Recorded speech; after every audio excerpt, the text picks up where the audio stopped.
Hello, my name is Peter Hannig, and I'm holding what I'm kind of tongue in cheek referring to as an office hour.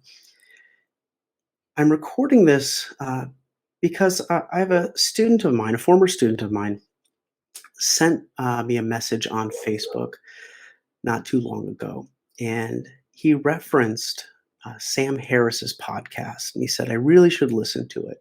And he had listened to Sam Harris's podcast and he got really, really worried as a result of it.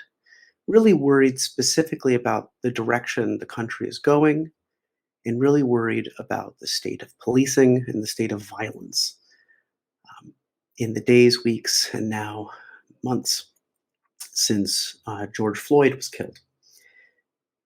And so specifically, he posted the link, and so I listened to the podcast, and it took me a while to listen to it. It's quite long, but I listened to it, and as I listened to it, I grew increasingly frustrated. And to kind of preempt what Professor Harris or his fans might say, I was frustrated not in the sense that I was triggered, right? Not in the sense that I was offended, but frustrated in the sense that I was disappointed. I was disappointed that someone who's clearly very, very bright and who clearly is very accomplished um, seems to be jumping to some wrong conclusions when it comes to policing and when it comes to violence. And this is particularly troubling given the breadth of his audience and given the size of, uh, the number of people who listen to his podcast with some regularity. I had actually never listened to Sam Harris's podcast before, although I was aware of it. And to be clear, I'm referencing uh, Sam Harris's podcast, Making Sense, episode 207, which aired, I guess, sometime in early to mid June. So I guess I'd begin with some prefatory notes, although really what I want to do is to kind of get into what I might call the line by line.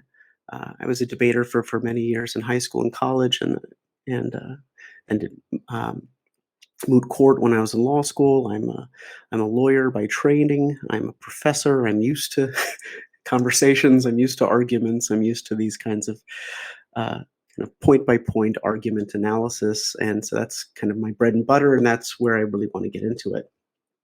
So, uh, but the prefatory notes that I'd make um, is that I am simultaneously less worried, I think, than Professor Harris is about the state of the country and where we're going, but more worried in some other ways about the kinds of conversations that we're having.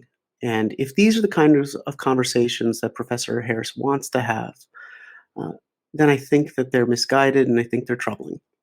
So, enough of that. Let's get to it.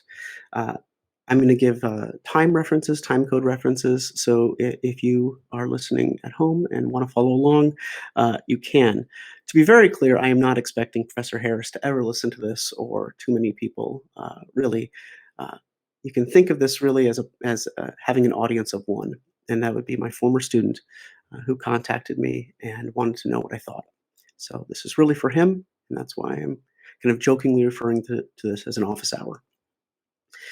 So to begin, around about the first minute in, one of the first things that Professor Harris notes is he says that conversation is the only tool we have for making progress. Fair enough. Conversation is certainly an important tool, although I think I've become much more skeptical of conversation and the power of conversation to really change people's minds. Especially as conversations have become mediated in these strange ways. You know, where are these conversations taking place? How are they taking place? For example, if insofar as Professor Harris wants to have a conversation and he seems to be earnestly desiring a conversation, um, I'm not sure how that would happen, right? So I'll join the conversation if you'd like. I'll be his interlocutor. You know, I will respond. and I'll respond with detail. But I don't know if anyone's actually going. Again, is anyone actually going to listen to this? Is he actually going to listen to this? Are the people who kind of maybe would be most interested or most persuaded? Uh, are they actually ever going to hear it? I don't know. Or are the only people going to hear it?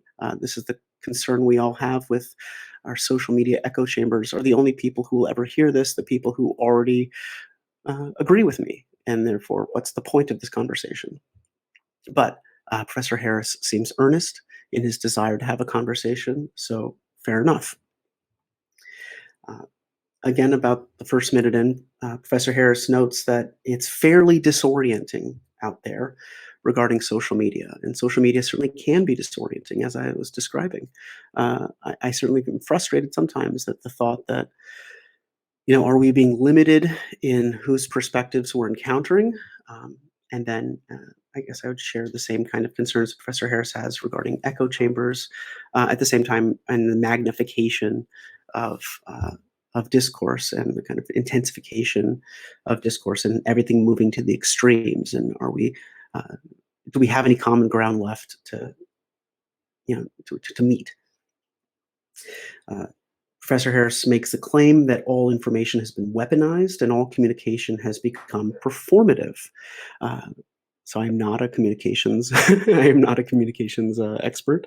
I am not a linguist, um, but I certainly have spent a fair amount of time dealing with rhetoric. And this is one of the reasons why I say initially I'm kind of frustrated by listening to the podcast because he makes the claim within the first minute or two that all communication is performative. All information has become weaponized. Here, if I were a bit more cynical, I might suggest that there's some amount of projection at play. And I certainly be very clear. I want to avoid name calling and I want to avoid making assumptions about other people.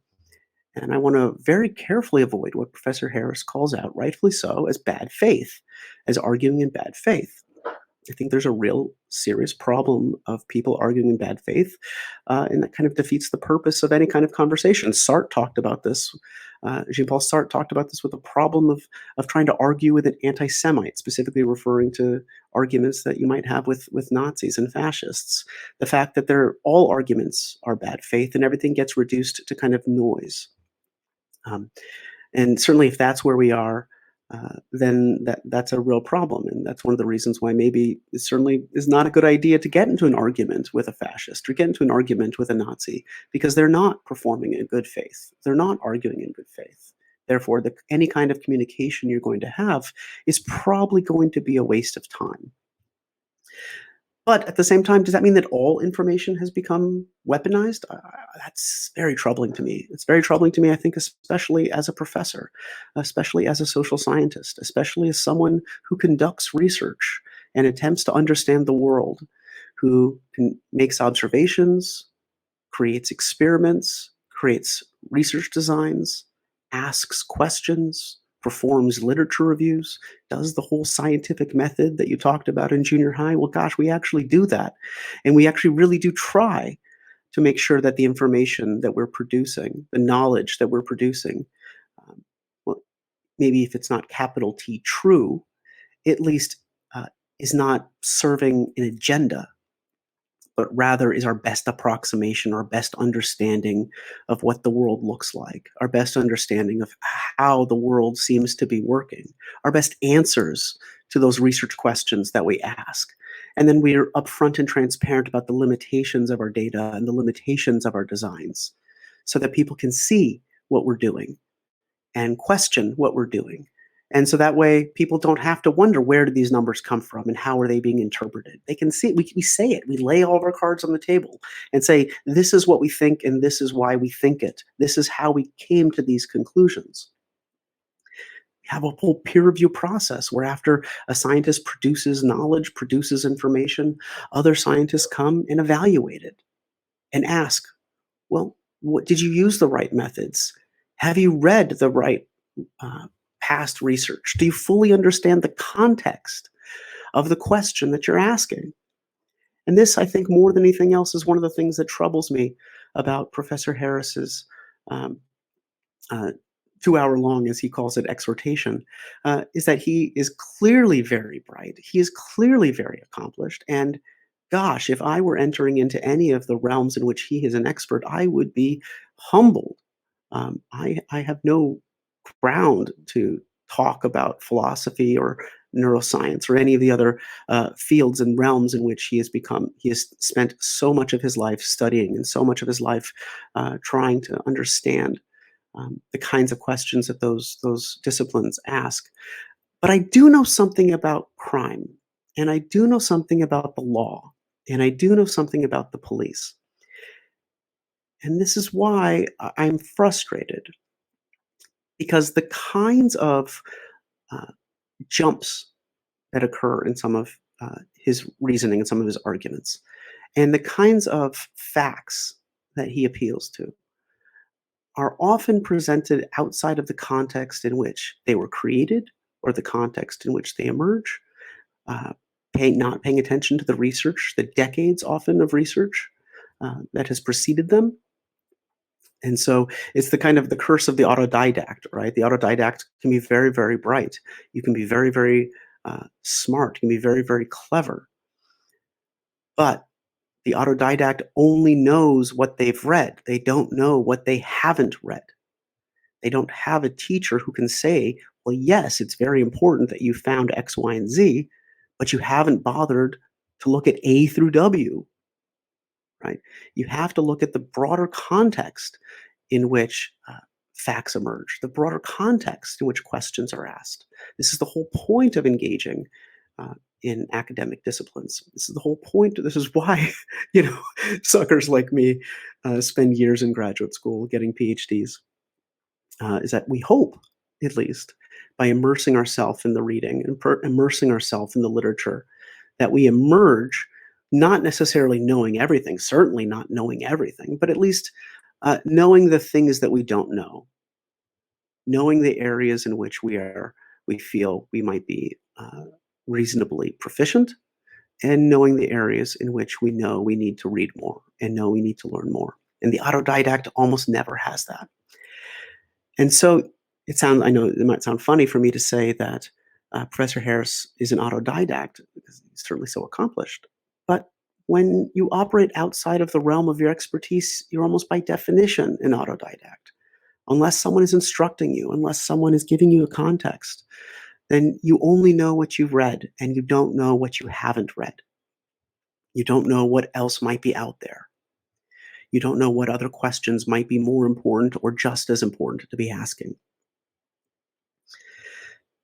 About 2 minutes in, Professor Harris notes, on the most important topics, it seems to be fury and sanctimony and bad faith all the time. And gosh, if that's true, then what's the point of conversation, right? If that's the precondition, if that's the state on the ground where you believe that all communication is performative, that all information is weaponized, and that all people who might engage in conversation are bad faith actors, then gosh, just close up shop and let's go home, right? That's when you start, get in your bunker, right? But of course, we can't assume those things. We can't assume that all of this is that way. We can certainly say that much of it is, maybe certainly too much. But to start from the premise of people who disagree with you are operating in bad faith, that people who have a different conclusion from the one that you've drawn um, are weaponizing information, are sanctimonious, are performing for an audience as opposed to really trying to come to the best conclusion that they can with the information that they have, given the limitations of the knowledge that they possess. That's really troubling. And that's really a difficult idea. Shortly after, Professor Harris notes that we appear to be driving ourselves crazy as in incapable of coming in contact with reality, unable to distinguish fact from fiction. And this is the first of many, many times throughout this podcast that Professor Harris calls us, exhorts us in his language, to focus on the facts. Again, not paying attention to our feelings. The saying, right? The meme is, facts don't care about our feelings, right? And insofar as that's true, we really need to pay attention to what we mean by facts. and what we mean when we say that something is a fact. Certainly, we can acknowledge an objective reality that is out there, but our attempts to approximate it, to measure it, our attempts to understand it are always contingent and conditional. This is why the scientific method is a method, right? It's a journey. We are never done. To say that we have facts now is and even if I assume, of course, Professor Harris is speaking loosely, this is a conversation, right? He's engaged in a podcast, um, but this kind of thinking is troubling and certainly cuts against what we think of as being the scientific method. We don't have facts that are capital F facts, capital T true. We have best guesses which are contingent and conditional based upon what we know, where we know, and where we're studying it. 3 minutes in, Professor Harris notes that most people are behaving as if every important question has been answered long ago. And this is, again, why I think language really matters. And the language that Professor Harris is using, why I'm so troubled by it and why I'm so frustrated by it. These kinds of words that, this is certainly my lawyer training sneaking in, right? Words like all, most. These words have meaning. These words mean something. If you say all language is, well, all communication is performative, then you're making a claim, a fact claim about the world, and a claim that's easily disprovable, right? Find one case of communication that is not performative, and then boom, your statement's false. Why would you say that then? Why would you engage in that kind of speech unless you don't actually mean it? You don't really mean all, you just mean a lot. Well, then aren't you engaging in that same kind of hyperbolic language that were so worried about before? Aren't that same kind of fevered pitch dialogue, which Professor Harris seems to think gets us into this trouble? So let's tone it down a bit and be more careful about the language that we're using. About 4 minutes in, Professor Harris notes that everyone, kind of, everyone with a public platform, that is, right? Everyone must be terrified that they might take a wrong step and never recover. Again, this kind of reference to this cancel culture, which we might, which is certainly so many people are so worried about. Right? Gosh, I don't want to be canceled. If I say the wrong thing. Uh, aside from anything else, I might ask what people with a public platform have been canceled, really canceled, right? Um, but then that's an empirical question, right? We can measure that. We can ask that. Right? But it seems like it's not being offered. The statement is not being offered for its empirical value. It's being offered for its rhetorical value. Right? This kind of concern about cancel culture is a rhetorical device. It's not an empirical claim. It's trying to persuade you that there's this problem, persuade you that this image that seems to be emerging so often in Professor Harris's concerns about speech and language and performative language, evokes these images of Mao's Red Guards during the Cultural Revolution, forcing people to engage in self-criticism in order to avoid a trip to the labor camp. Right? Does he actually think that's where we are?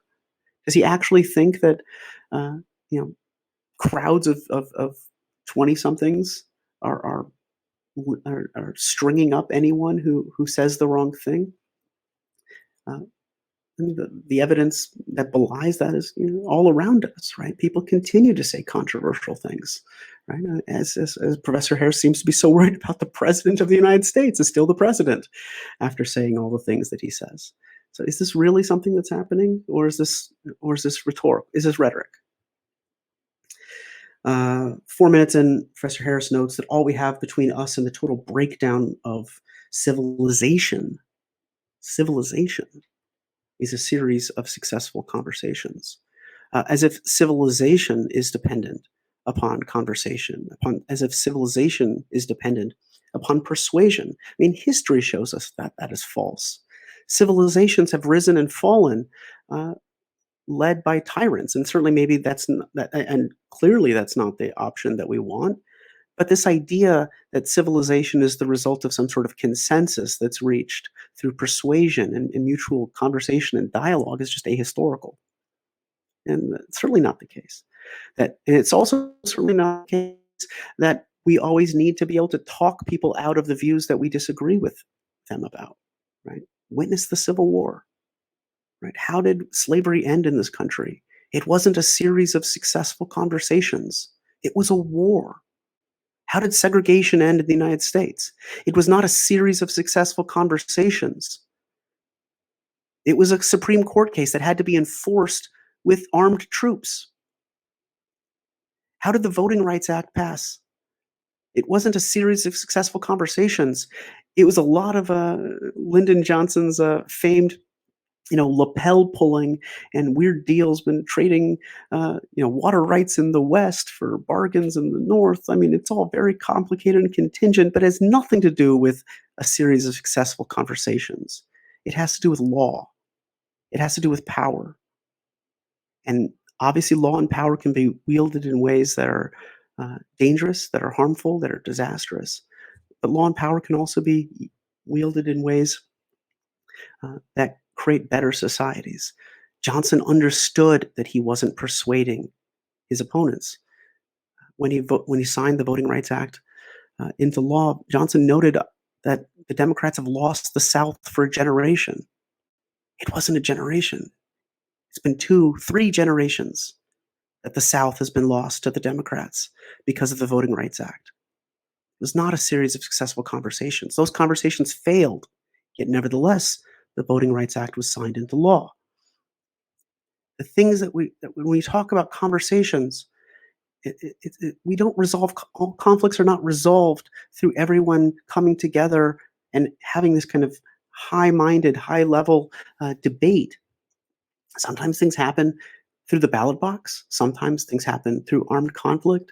Sometimes things happen in the courthouse, which is about as anti-democratic and elitist institution as we can imagine. It has nothing to do with these kind of conversations on the ground, kitchen table debates.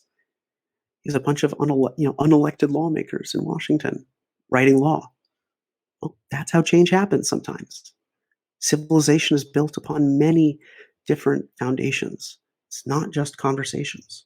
So you think like, okay, I certainly understand if you're listening to me right now saying, why is he going on about this? Right? He's nitpicking.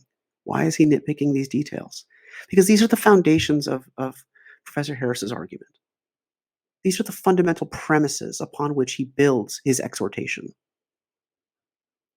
And if aren't these claims that he's making are not true or are called into question, then that calls into question the entire house of cards. It's important to ask fundamental questions. It's important to understand the foundations of your beliefs. It's important to question someone's assumptions. And I think there's a lot of questionable assumptions here. Again, about 4 minutes in, Professor Harris notes, if we can't reason with one another, there is no path forward except for violence. Again, historically, he may well be right. Empirically, he may well be right. I certainly hope he's not. The Civil War remains the bloodiest conflict America has ever been involved in. It had the potential to permanently divide this country. And to be very, very clear, we are still dealing with the after effects of the Civil War, specifically dealing with the after effects of a Reconstruction, which I would argue, as many historians argue, ended far too soon. So armed conflict is certainly something to be avoided when possible, and it's not something that any of us should look forward to.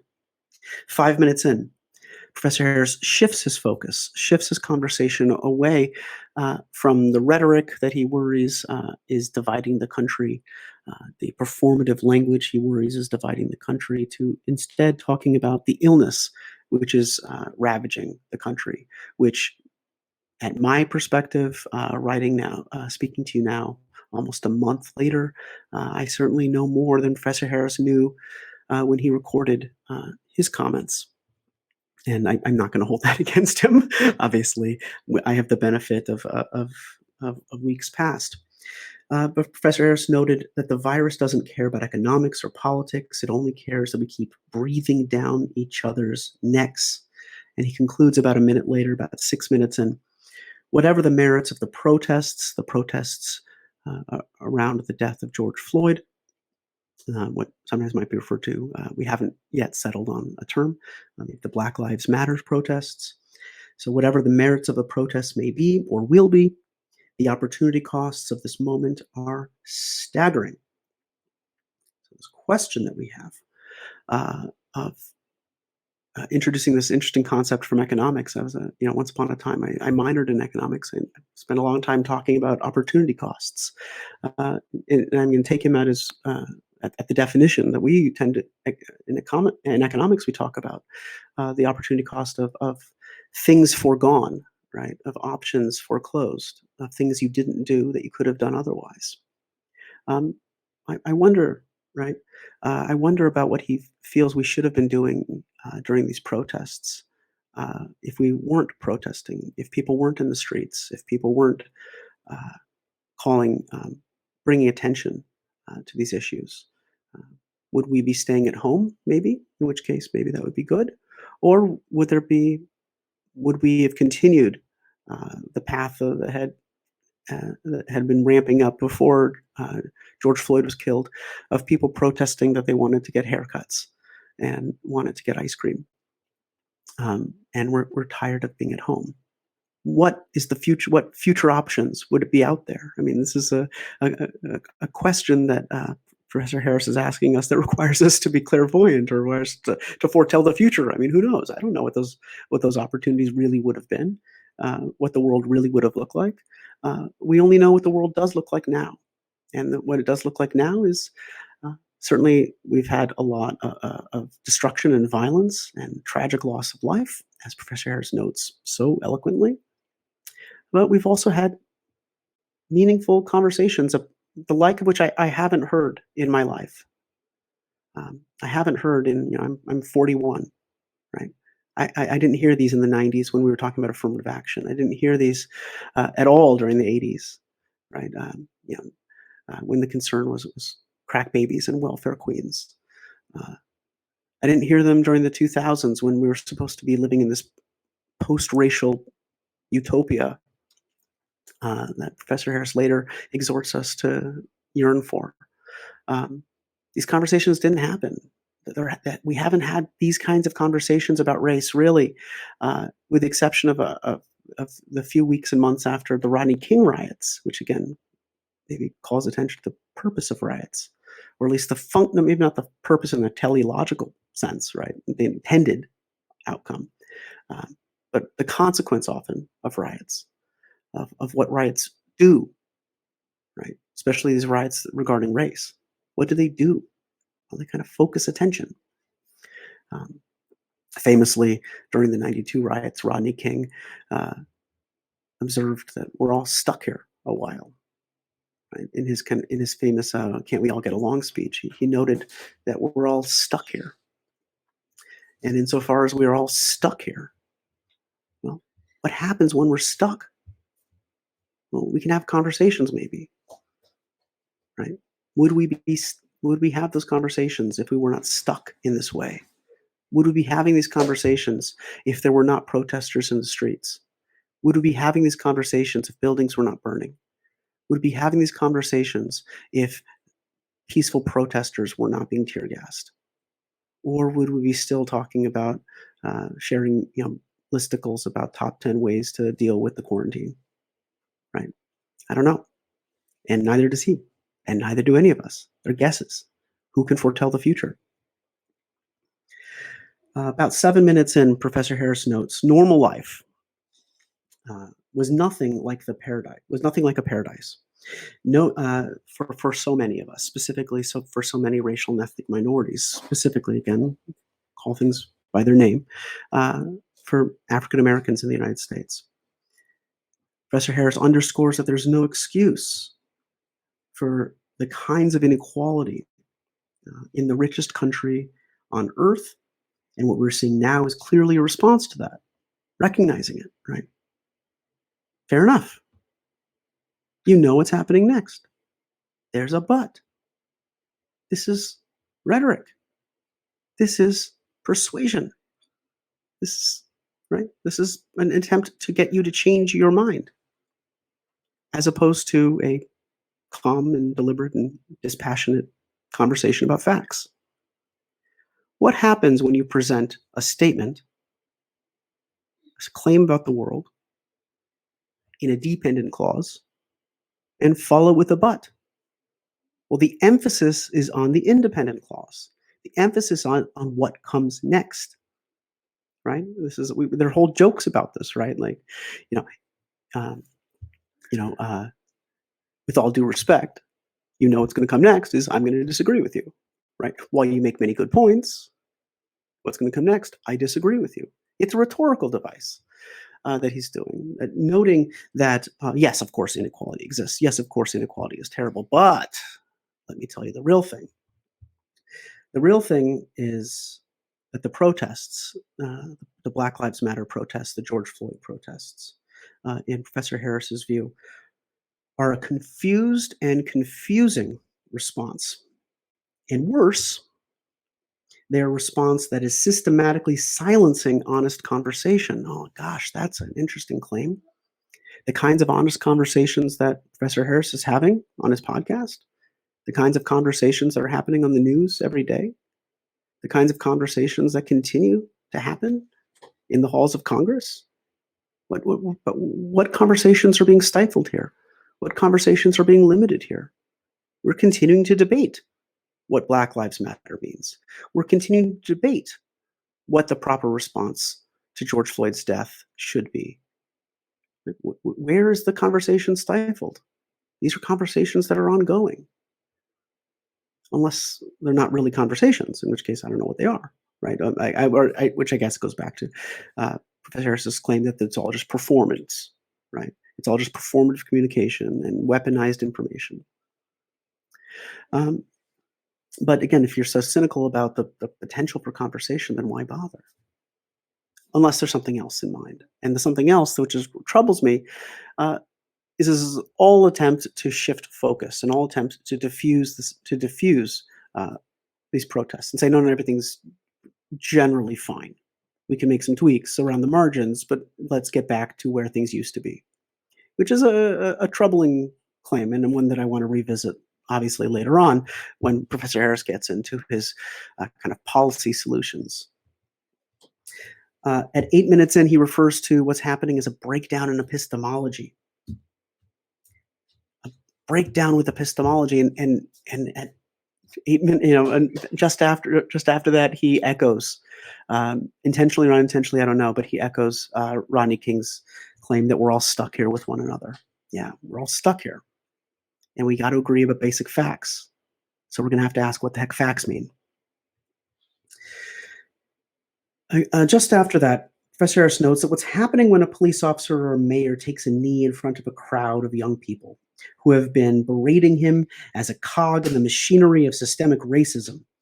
Is this a profound moment of human bonding that transcends politics, or is it a precursor to the breakdown of society? Or is it both? It's not entirely clear.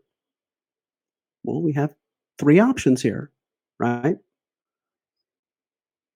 It's a overly florid, absurd, Pollyannish view of the world, right? Profound moment of human bonding. Or it's a nightmarish outcome which we all should like to avoid, breakdown of society, or both. Or perhaps I might ask, is it neither? Is it none of the above? Could it be something else, right? Could it be something else that's not one of those options? Again, rhetoric, right? This isn't dispassionate presentation of facts. This is rhetoric. 9 minutes in, Professor Harris notes that the videos are hideous. Fair enough. 10 minutes in, notes that this is one of the vicious circles that we have to find a way to interrupt. So what is the vicious circle?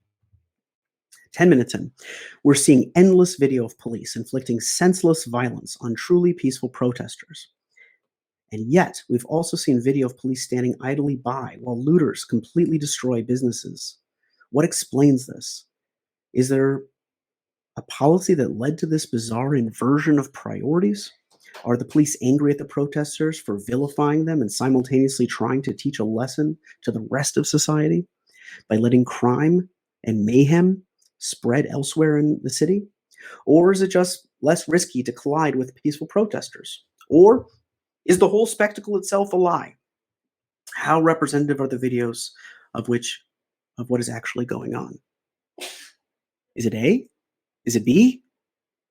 You got to choose one. No, you don't. What about C? What about none of the above? What about I reject the premise of the claim?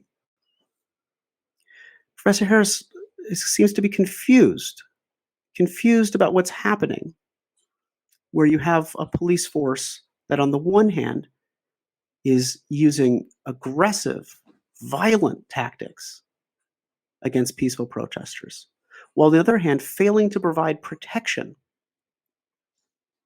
Well, for those of us who study policing, this should not be surprising.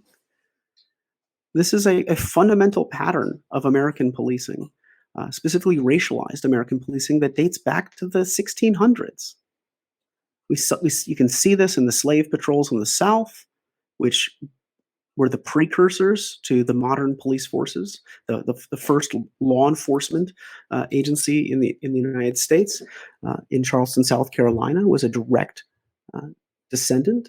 When I say direct descendant, I mean the same people went from one to the other. Um, of the Charleston Slave Patrol, which was established in 1619. On the other hand, the watch that was found in the North, uh, the way that the watch in Boston and New York, which preceded the Boston Police Department and the New York Police Department, uh, the patterns of their behavior regarding the freed Black population who lived in those cities. This pattern of racialized policing is a seemingly paradoxical pattern of over and under. Over policing, that is, applying more policing than is necessary, more policing than would be expected. Right? More aggressive, more numeric policing, more arrests, but also more police, and also more aggressive police, more uses of force. While this to African American communities, to minority communities, generally, while also under protecting them, not providing the kinds of protection when these communities are themselves victims of crimes. That pattern of over policing and under protection is the foundation of racialized policing in the United States. And if this is surprising or if this is new to Professor Harris, which it might be, I would beg that he read up on policing, because this isn't new to us. Those of us who study policing have been talking about this literally for decades. This pattern, this history of policing is well documented and widely discussed in the policing literature. This is not new. I'm not saying anything that 100 other policing scholars in the country wouldn't nod immediately at and say, yes, of course. This is what happens often when we read something that's outside of an area which we're expert at, and we start to say, like, oh, okay, well, this is what I think. Huh, that pattern's weird. Let me try to figure out why it's happening. As opposed to, let me try to consult people who are experts in that, who have done the research on that, who have done the reading on that. 11 minutes in, Professor Harris notes, it's easy to know that the civil discourse has broken down. Is it? I don't know. Has civil discourse broken down? Certainly and again, maybe we can chalk this up to the heat of the moment, right? Professor Harris is writing in early June, when certainly the conditions on the street, the protests in the street were often much more violent. But what we've seen in the subsequent weeks is actually the protests have gotten much more measured and much calmer and much more deliberate, and have moved. And the conversations have often moved from the streets to the courthouses, from the streets to city council chambers, from the streets to the halls of Congress, from the streets to the campaign trail. We seem to be really having these conversations about what happens next, about what we should do next. 11 minutes in or so, Professor Harris notes that the amount of misinformation in the air. The degree to which even serious people seem to be ruled by false assumptions and non sequiturs is just astonishing, and gosh, isn't it? We all want to be serious. We all want to be serious people. Maybe not all of us do, but certainly those of us who teach for a living, who profess for a living, who think for a living, want to be serious about these things, and which means we need to be constantly vigilant about what assumptions we're making and what conclusions we might be jumping to, and maybe be a little bit more humble before we start making claims about the world. 12 minutes in, Professor Harris notes, and I'm going to get real nitpicky here. There's a very real problem of preference falsification, especially in an environment of intense social pressure. People often say what they think is politically acceptable, but think or say something different, very different, in private, like when they're alone in a voting booth. What Professor Harris is referring to is what sometimes gets referred to as the Bradley effect, which was a reference to Tom Bradley's, who was the former mayor of Los Angeles, and the fact that in polling, people would say, yeah, I definitely vote for Bradley.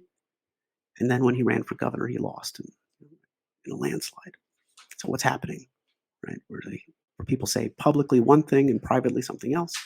Well, in fact, we came up with this name, the Bradley effect, but people have subsequently studied it, really question whether it's true, right? Even about the candidacy of Tom Bradley, the thing that the Bradley effect is named after, right? This sometimes gets referred to as social desirability and the social desirability of responses. Professor Harris is responding to this concern that maybe Trump isn't actually as popular, is actually more popular than the polls say, right? That all this is feeding into Trump's hand, right? That he's actually gaining an advantage from these protests because he gets to position himself as a law and order. And even if the polls say that Trump is losing badly, well, maybe people are just saying what the pollsters want to hear. So concern about preference preference, what Professor Harris calls preference falsification, but what kind of the rest of us who look at polls would call social desirability.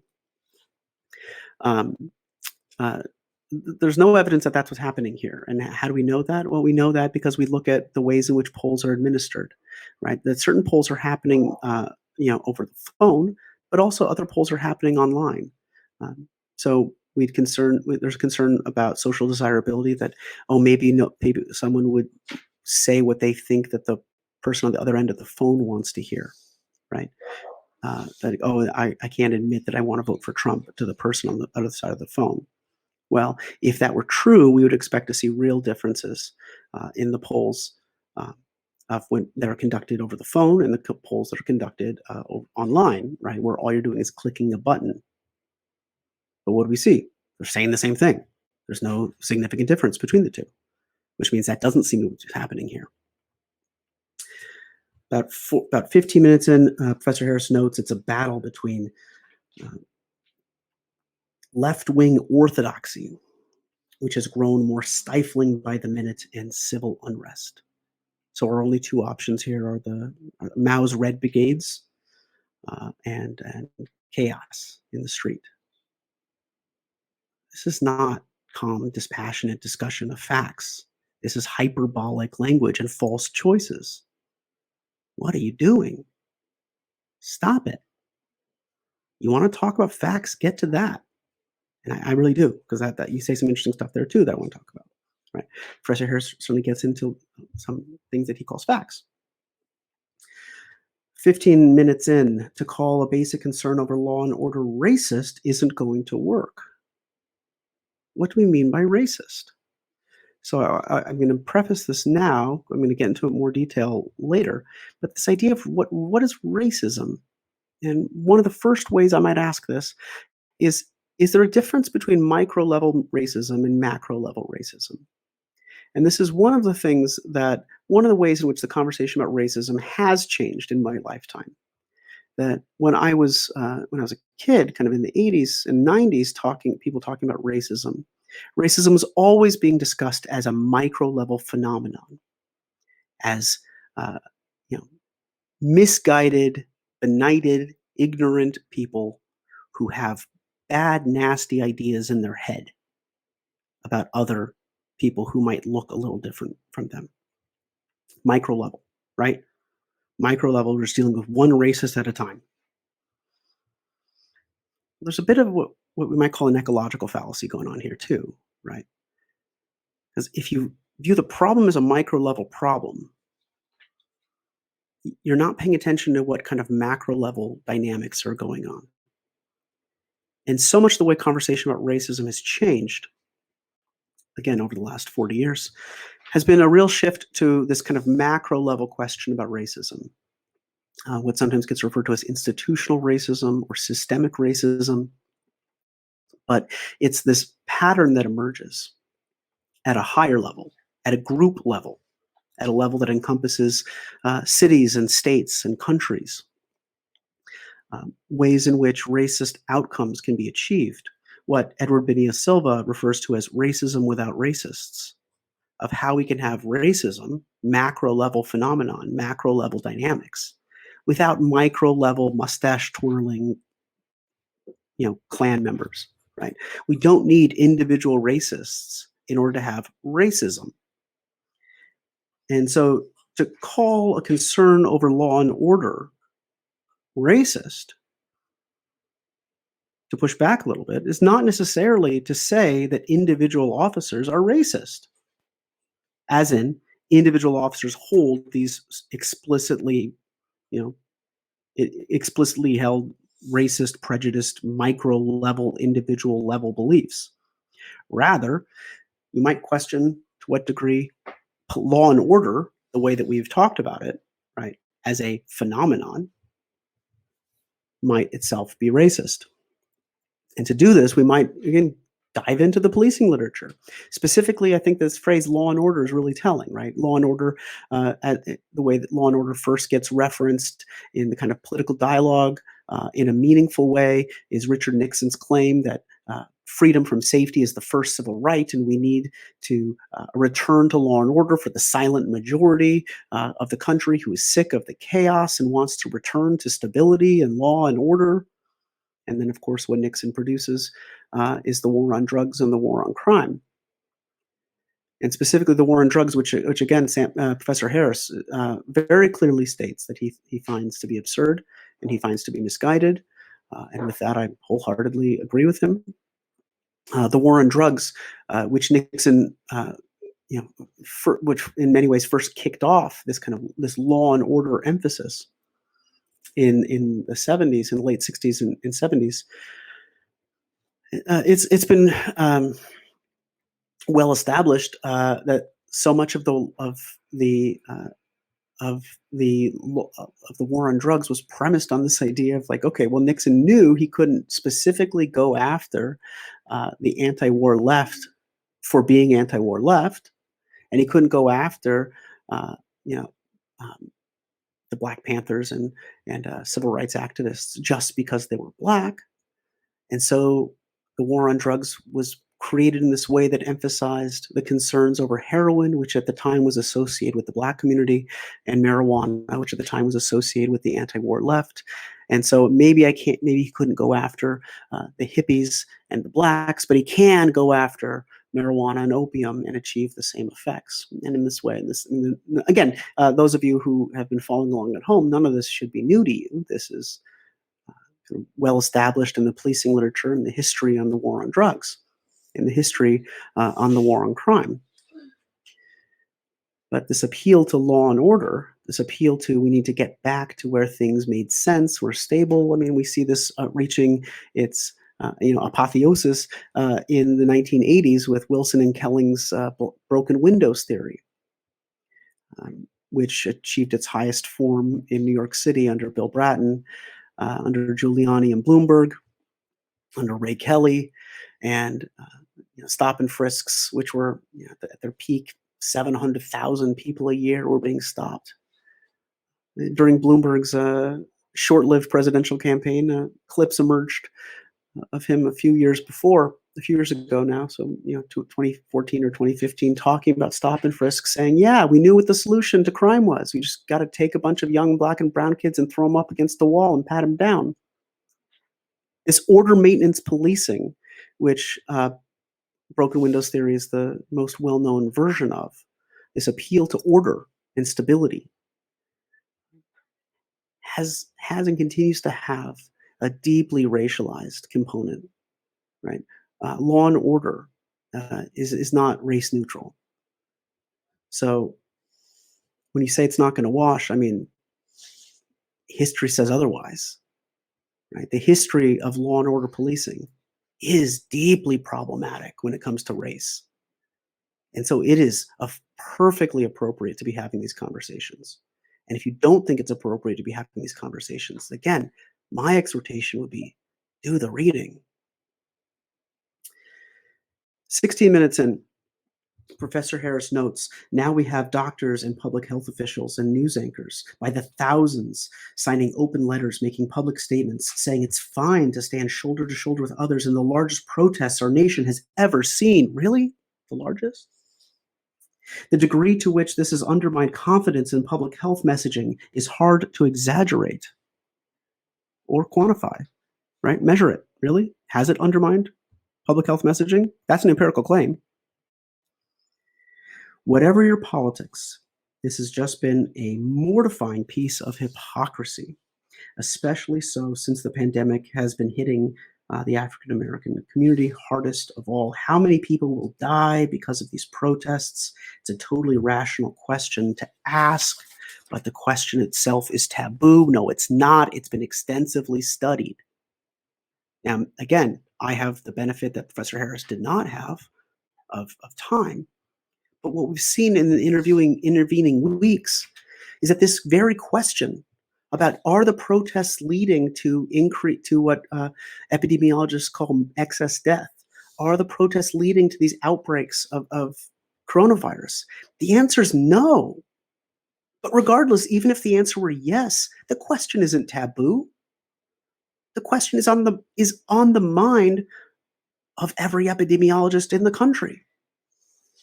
The question about the claim that this is hypocritical makes sense on face. Think back to Aristotle's command that like things should be treated alike. Right? It's kind of the heart of the concerns about hypocrisy, right? That there shouldn't be a double standard. That if we have two things, and those two things are similar, they should be treated in similar ways. Which raises the question, are they similar? Are they similar? Are the protests the anti-lockdown protests, the protests that were calling for an end to social distancing, the same as the George Floyd Black Lives Matter protests? Okay, so part of the thing, before we can answer this question, is we have to figure out what kind of system we're going to be using to evaluate that.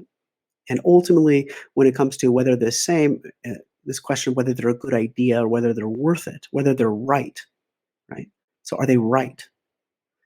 Means we're going to be doing a lot of work trying to figure out what we mean by right. So we could say, are they morally right? Okay, fine, fair enough. Are they morally right to say one protest is okay? Is one protest morally right and another protest not morally right? We've got to establish what system of morality we're using. Okay, so let's say we're act utilitarians and we're looking at consequences. Okay, well, what are the consequences of an anti-lockdown protest?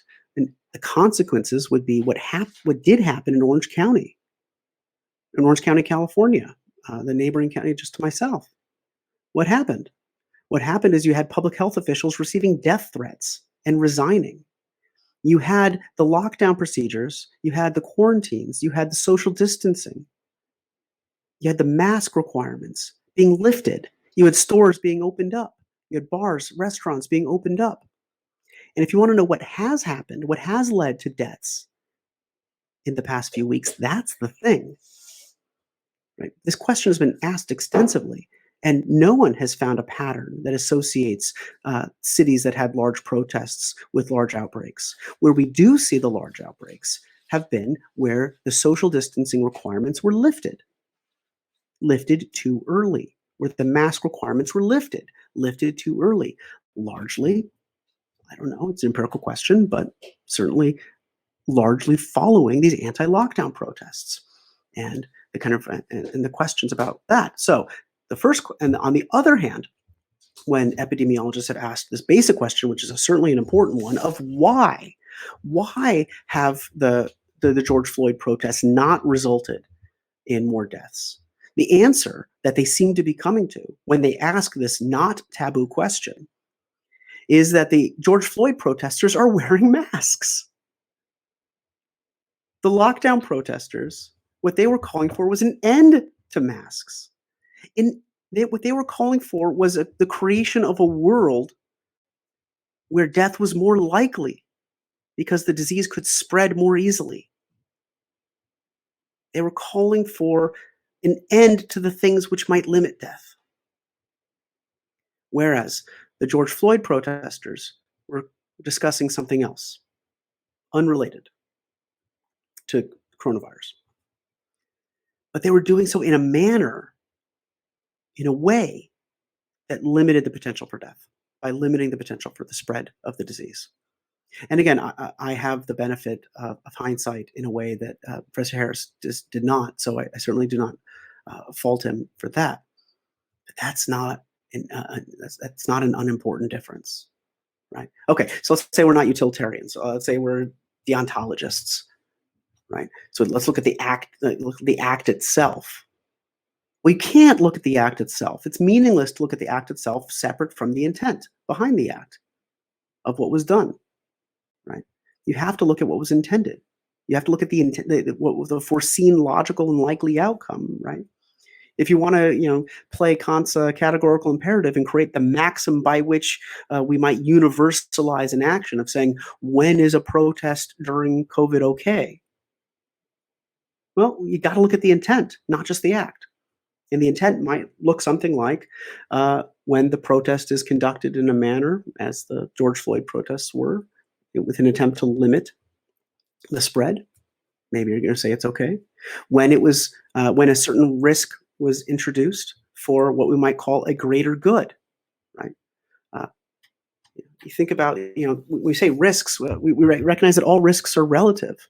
Professor Harris seems very concerned that public health officials might say that one set of protests was okay and another was not. Well, what these public health officials were citing was the fact that racism broadly and racial violence against Black and brown communities by the police have real public health costs. Death at the hands of police officers, violence at the hands of police officers is one of the leading causes of mortality and morbidity in the African American community, especially for young African American men. Those are facts. Right? So the concern here is if we're saying what is the purpose of what's the intent of the protest? How is the protest carried out? Those are relevant to evaluating if they really are the same, and therefore should be treated the same, or whether they're just superficially the same, and maybe they're meaningfully different. But of course, now we get into the meat of it, right? Professor Harris, 18 minutes in, notes that the video of George Floyd's killing is sickening, and it reveals a high degree of negligence and incompetence and callousness that everyone is right to be horrified by. Well, it's not just negligence and incompetence and callousness that they're horrified by, although certainly people were horrified by that. That part of, again, what the reason why so many people in the Black community were horrified by it was not that they were shocked, it's that they were tired of just being yet another video. Now, what caused this to shock the conscience of the country in a way that others didn't? That's a question for historians. But we get to what I feel is Professor Harris's the meat of his concern, and that's racism in America. Recognizing that racism is still a problem, with you there. That slavery was this country's founding sin, with you there. About 20 minutes in, the legacy of these crimes, slavery and Native American genocide, crimes that were perpetrated for centuries, remains a cause for serious moral concern today. Fair enough, I'm with you. The status quo is a betrayal of our values. Good, yes. So, what should we do next? Professor Harris asks at 21 minutes, and that is an important question. So, again, he says, I'm trying to have conversation, but conversation has become dangerous, which again is an empirical question. Has it? 22 minutes in, Professor Harris provides some examples of protests that he feels are acceptable and legitimate: outrage over specific instances of police violence, creeping authoritarianism, belief that politics is broken, belief that the pandemic response won't address inequality, and the belief that the president is a crackpot. Fair enough. And at 24 minutes, again, we have an empirical claim. The empirical claim that most protesters, 51%, right, or 50.1%, depending, right, most protesters are seeing this moment almost exclusively through the lens of identity politics and a racial identity politics in particular. I would like to see some polling of that. That's an empirical claim of what the heck identity politics means and whether most of the protesters think that way. And to be really clear, again, a benefit of hindsight that Professor Harris didn't have, but the fact that, certainly polling suggests, in recent polling, that 70% of Americans say that they agree with and support Black Lives Matter. I don't think 70% of Americans are on the same side of whatever identity politics Professor Harris is concerned about. Again, I guess Professor Harris could claim that 70% number is just social desirability and the numbers can't be trusted, at which point, why bother with facts? What are facts anymore? Right? This just turns everything into noise. Right? You could say polls are flawed, sure, but pollsters are attempting to conduct polls in ways that are robust, in ways that correct for the errors in one. Right? There are ways in which methodologists attempt to adjust for these bugs, and the polls all seem to be pointing in the same direction. That more and more of the country recognizes this is a problem, and it doesn't seem to be falling just upon identity politics lines. And it certainly doesn't seem to be most of the protesters. I don't know. I mean, again, it's an empirical question. I don't have the data on that. I don't think anyone's did a census of the protesters. I don't think anyone asked them. So I don't know what the basis of that claim. It might be that he sees the protests on TV and makes and to him he thinks, oh, I know what's in their heads. I don't know where he gets that idea. About 25 minutes in, Professor Harris says that there's a half quote from Dr. King floating around, that riots being the language of the unheard. But this half quote leaves out the part where Dr. King believes that riots hurt the cause of the Black community and help the cause of racists. That seemed really surprising to me because I've read a lot of Dr. King and I don't remember him saying that. So I found the speech where this comes from. The speech where this comes from is Dr. King's address to Riverside Church, just a short in 1967, shortly before he died, and it's referred to as "The Other America." The name of the speech is "The Other America," and Dr. King notes, in the final analysis, a riot is the language of the unheard. Okay. What he proceeds to say, and I quote,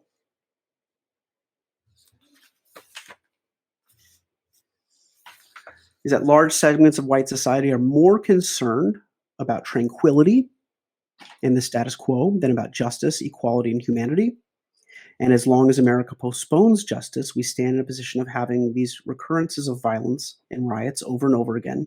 Social justice and progress are absolute guarantors of riot prevention. Okay, so where does he say this thing about the riots being counterproductive? Well, the page before, Dr. King says, it may well be that shouts of Black power and riots in Watts and Harlem and other areas are the consequences of the white backlash rather than the cause of them. So Professor Harris claims that Dr. King thought that the riots were causing a backlash and that the people quoting Dr. King were omitting Dr. King's condemnation of the riots as counterproductive. What actually is the case is that Professor Harris is misquoting the speech in the opposite way. That what Dr. King actually says is that the riots, the backlash is a consequence. That the backlash the riots are a consequence of the backlash, not the cause of the backlash. Now, he does condemn riots, to be very, very clear. He does. He does condemn riots. He says, I will continue to condemn riots and continue to say to my brothers and sisters that this is not the way. This is not surprising. We all know that Dr. King preached nonviolence. But he does it in the preceding paragraph. So this is what he does. He says, I continue to condemn riots, but riot is the language of the unheard.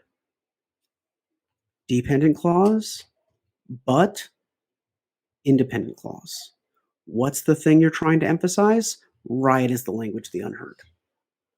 One thing that we know very clearly about Dr. King is that Dr. King was well versed in rhetoric, and he knew exactly what he was doing, attempting to persuade his listeners. He knew exactly how to organize a speech in a way to emphasize a certain point. And the point that he's trying to emphasize is, I condemn racism. I condemn riots. I totally do. I preach nonviolence, right? I study Gandhi. Of course I condemn the riots. But they are not causing a backlash. They are a response to the backlash. And riot is the language of the unheard. What Dr. Harris is doing is totally misconstruing what Dr. King is saying. And the history of Dr. King's words being taken out of context and misused in exactly this way is really troubling. It's not an accident. So I exhort him to do the reading. If you're going to quote something, look it up. If you're going to quote something, read it. Read the whole thing. 26 minutes in. Giving a monopoly on violence to the state is just about the best thing we've ever done as a species. It ranks up there with keeping our shit out of our own food. Having police force that can deter crime and solve crimes where they occur and deliver violent criminals to a functioning justice system is a necessary precondition for just about anything else we value as a society. No. It's like everything about that claim. No. A monopoly on state violence is great in a functioning democracy, in a way, in a state in which the population subject to that violence has a way of expressing its will to the state. Would you want to give a monopoly on state violence to North Korea or Hitler's Germany or Pol Pot's Cambodia? No, of course not. So to say a monopoly on state violence, in fact, so often, again, with the defenders, the ardent defenders of the Second Amendment, which, I have real questions with concerns about the way in which they often express this, but so much of the language in Second Amendment rights conversations is about how the population that the United States doesn't give a monopoly on violence to the state. Right, the people, a well-regulated militia being necessary, right? The need for people to defend themselves, and that's why firearms are so widespread. Again, I think, and I'm sure I seemed get the impression that Professor agrees with me that there are reasons to be concerned about that. But even in the United States, we don't necessarily give a monopoly on violence to the state. We allow people to act in self-defense, to use violence in self-defense, in defense of others, right? But there's all this, a bunch of other claims there too that are troubling. So when you say a monopoly on state violence, the question I might have would be, who is that violence being used against? Because if you have a monopoly on state violence and the state is using that violence against one group in a way that even maybe the majority of the country agrees with, right? When you look at the kind of the Bull Connors of American history, right? The overly aggressive and violent and truly individually micro level racist uh, police officers in the history of America who acted under full approval of the majority of the citizens they represented against a distinct and what Supreme Court jurisprudence is referred to as a discrete and insular minority, right? A numeric minority who were scapegoated and who were targeted for violence, where the majority of the population was well on board with it, right? So even there, where you have this kind of functioning democracy, there's still questions about how that violence is used.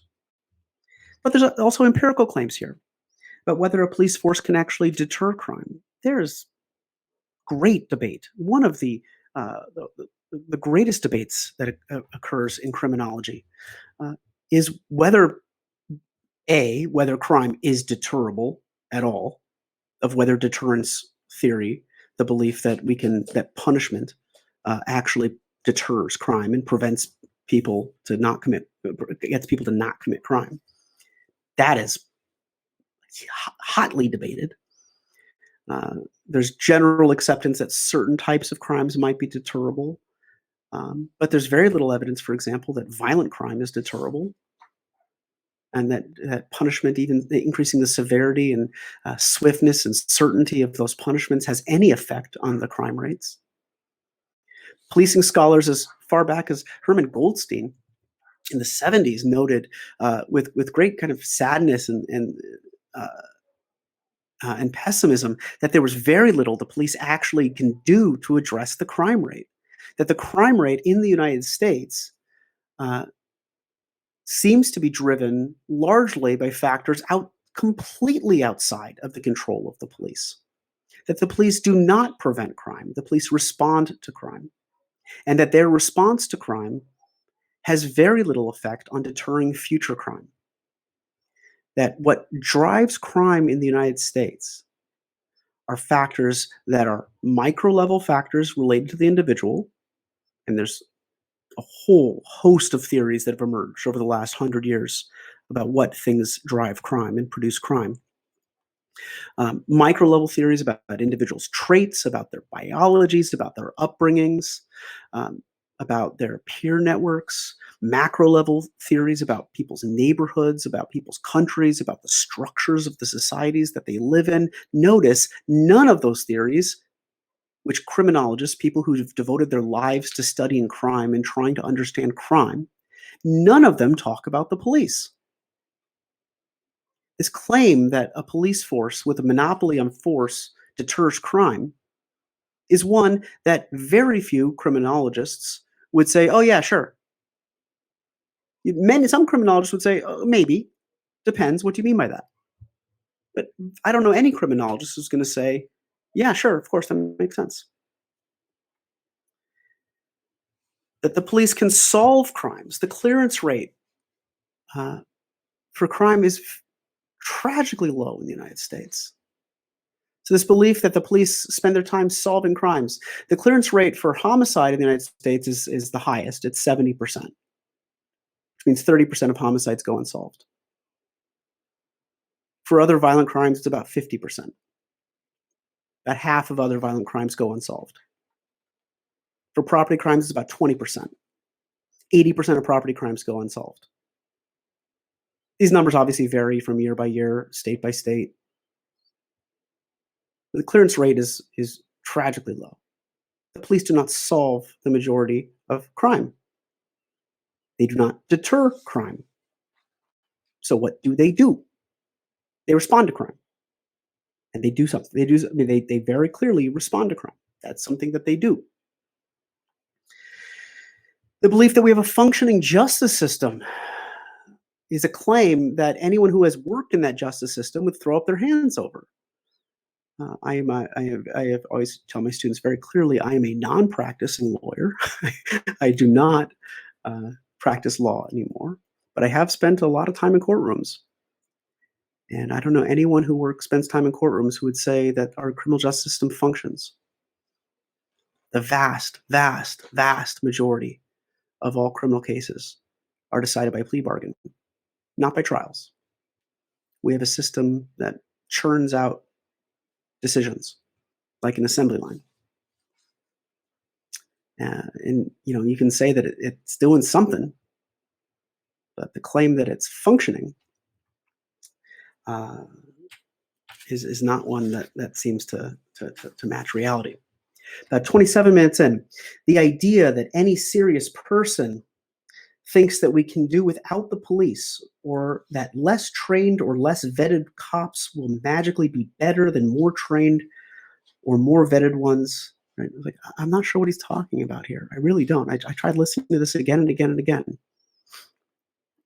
So, first off, the claim that can we do without the police, right? This here seems to be referring to the police abolition movement, which is distinct from the defunding police movement, right? Those are two distinct things. Both of them share some similarities in their means. The idea of kind of, I don't know, to borrow a phrase from Grover Norquist, to shrink the government.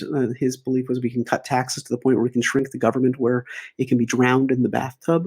But that idea of shrinking the size of something through appropriations and funding, the belief that both the defund movement and the police abolition movement, one of the common means might be to limit the funding. Okay, that's one option.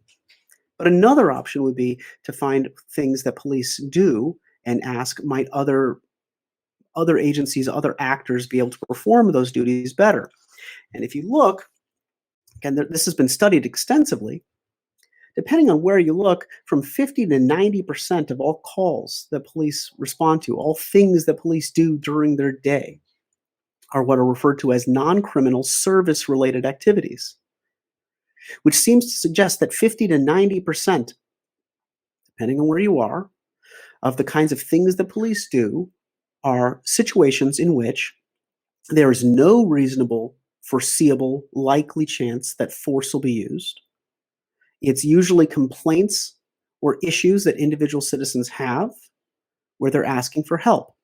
And one of the things that has happened over the last 40 years, as the war on crime has escalated and as police budgets have grown, is that the budgets for other social services in cities have shrunk to the point where the police, at least, are the one place if you call, you can get someone will answer the phone.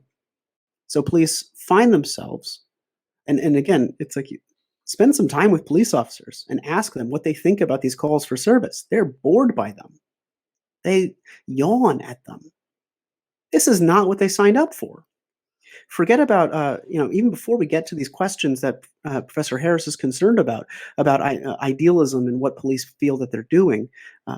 Police are bored by these calls for service, and they don't see them as being, and again, I'm not saying every police officer, but so many of the police officers I talk to, when I've done ride-alongs and interviewed police officers and talked to them, express a frustration with these, right? They don't find them exciting.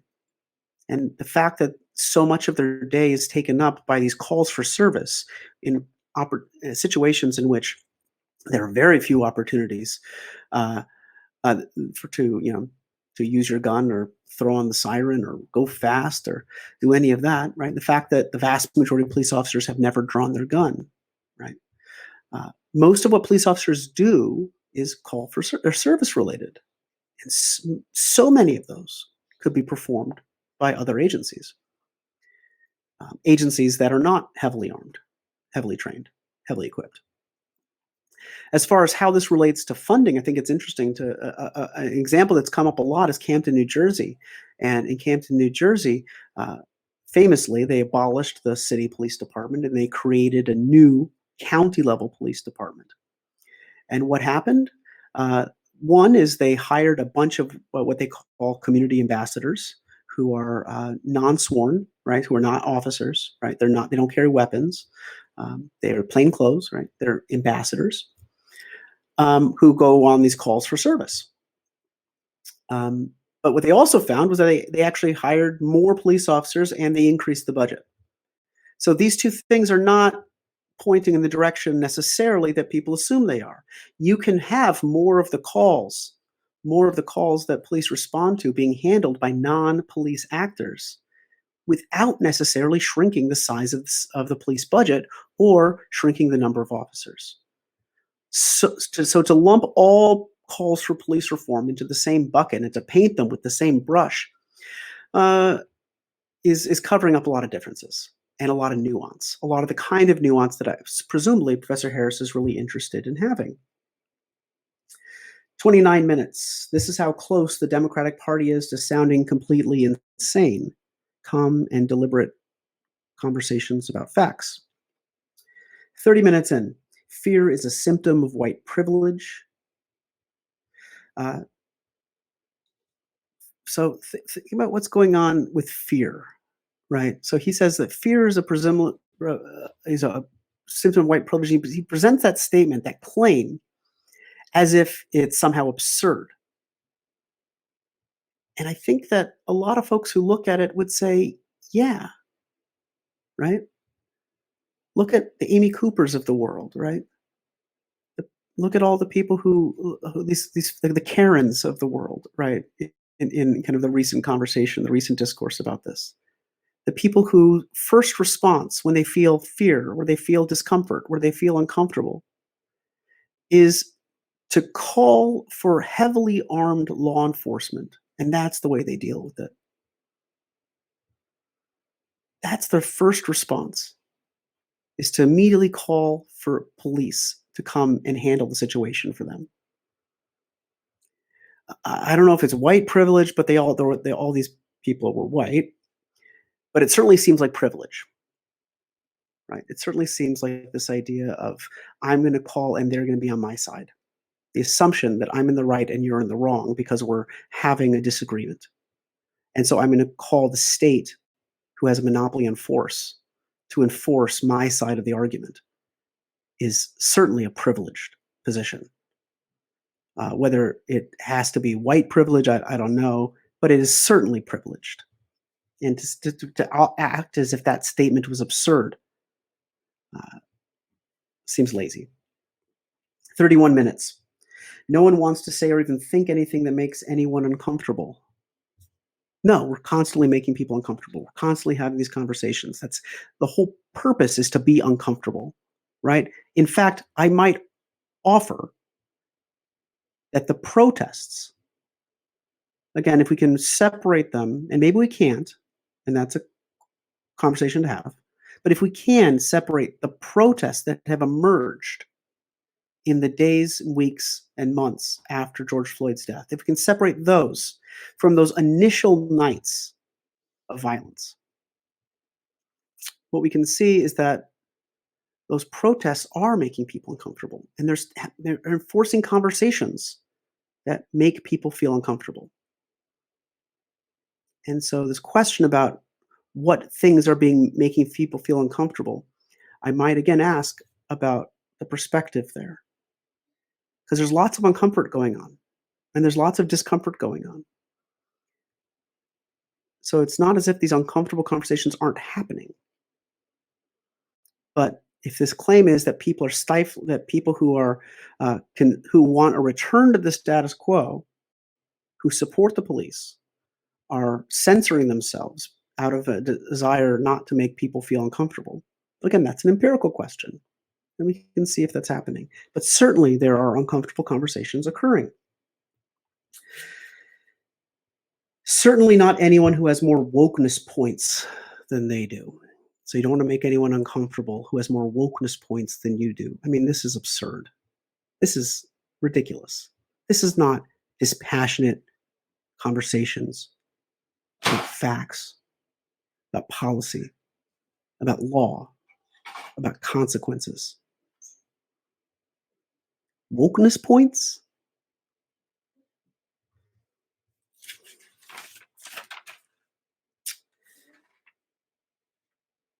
Professor Harris notes that people have been fired for saying all lives matter. And he points to the example of the wife of a um, LA Galaxy soccer player who the LA Galaxy soccer player was fired because his wife said all lives matter. That soccer player's name was Alexander Katai. I'm sorry if I'm not pronouncing that correctly. His wife didn't say all lives matter. His wife referred to the protesters as disgusting cattle and says that they should be shot. And Katai wasn't fired. Like, he met with management, he quit, and then he condemned his wife. And he said that this is an embarrassment for him and he and his wife need to have a conversation, figure it out. Now, I don't know. It could be he's lying. It could be this is performative communication.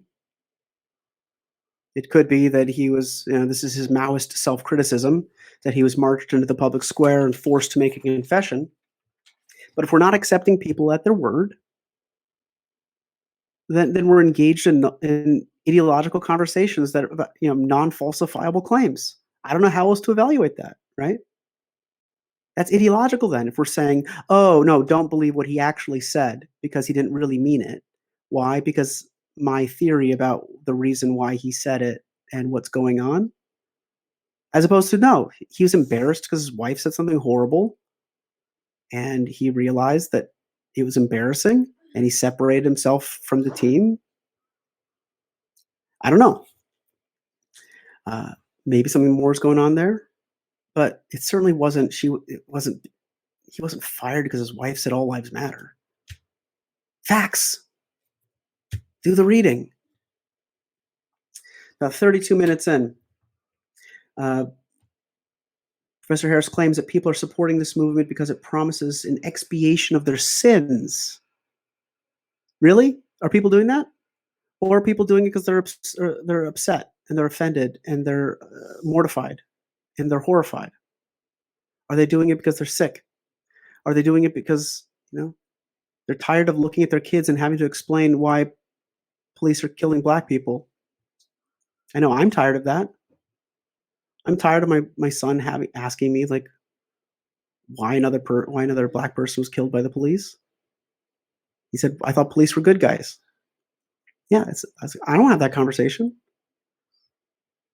Expiation of their sins? How much are you reading into this? This is all like projection, right? It's all mind reading.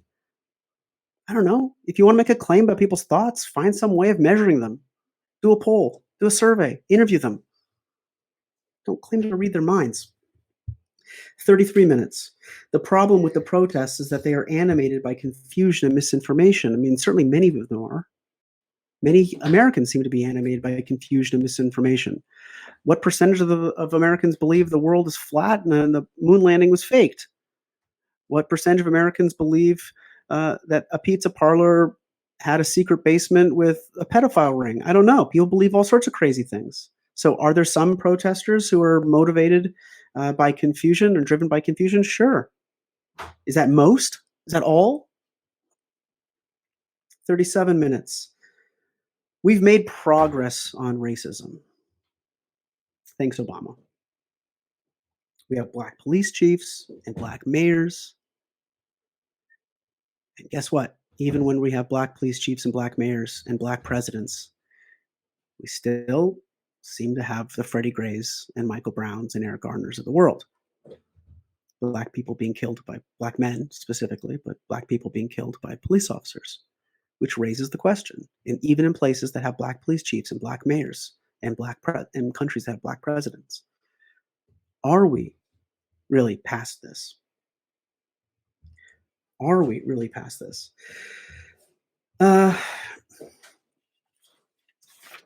So Professor Harris asks us some questions at 44 minutes.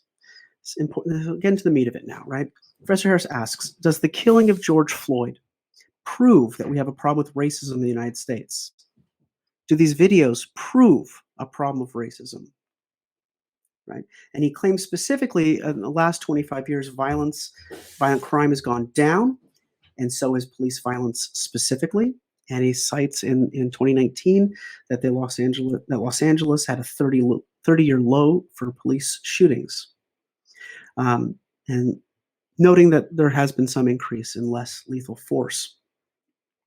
So it's an interesting claim. I thought I'd look at it. So looking at statistics from the city of Los Angeles from 2019, we see that there were 26 police shootings. Of those 26 police shootings, 15 of them were 15 of the civilians shot were Latinos, which is 58%. And Latinos make up 48% of the city, so a little bit disproportionate. Two of the people shot were white, which is 8%, and whites make up 30% of the people in the city of Los Angeles, so way disproportionate the other way. And 8 of the people who were shot were black, which is 31%, about a third, and blacks make up about 10% of the city of Los Angeles, so disproportionate. Okay.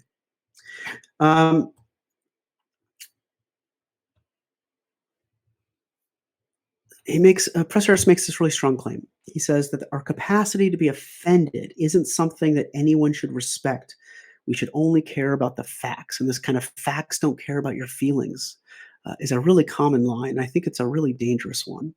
Because certainly, the conversation as the Supreme Court has held, the conversation, the speech of adults shouldn't be limited to what's appropriate for children.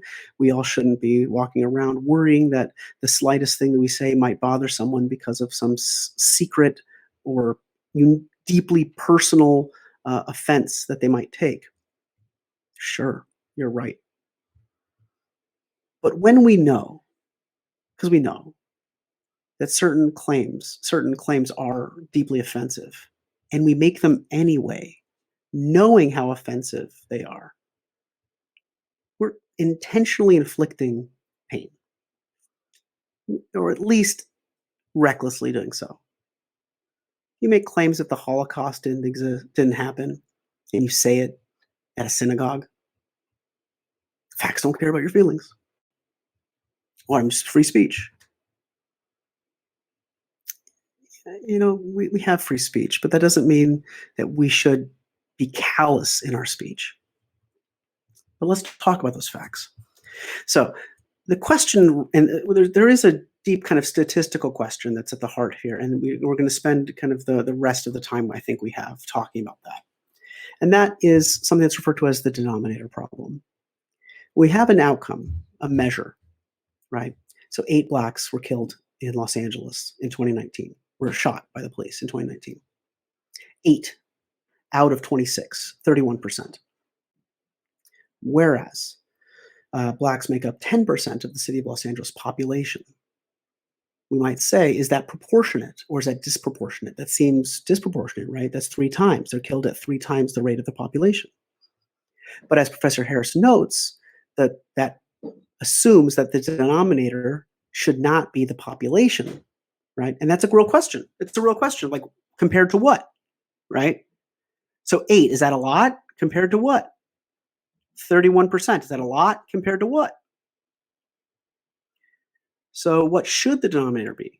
And that's a methodological question. And that's a question that statisticians and criminologists and sociologists and lawyers, we spend a lot of time talking about, trying to figure out what the proper denominator is. Much of my research is focused on trying to find that proper denominator when we study police violence, when we study things like racial profiling and police stops and stop and frisk. What is the proper denominator? Compared to what?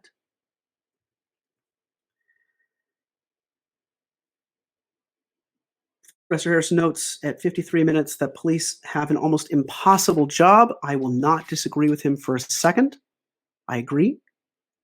We have made it impossible for police officers to do their jobs. And part of the reason I would argue that it's become impossible is that we've shoved so many expected roles at them, that they are expected to be mental health professionals and homeless outreach advocates and to be dispute resolution experts between conflicts between neighbors. to deal with noise complaints, to deal with trash, to deal with loud dogs. They got to deal with everything. We got to expect them to be prepared to deal with issues that are happening at schools with young children, to now be developmental psychologists. Yeah, I agree. Please, the job of police officers is impossible. But I think it's impossible for a different reason that Professor Harris thinks it's impossible. Professor Harris notes that the videos are troubling, but that not all videos are the same, right? Walter Scott is different from George Floyd. And who knows what Michael Brown, if there had been a video, what would reveal? Was Michael Brown really reaching for Darren Wilson's gun, as Darren Wilson claimed? Well, we only have Darren Wilson's word on it. We don't know because there was no video. Professor Harris notes, though, that no one within 1,000 miles of Black Lives Matter will make these distinctions.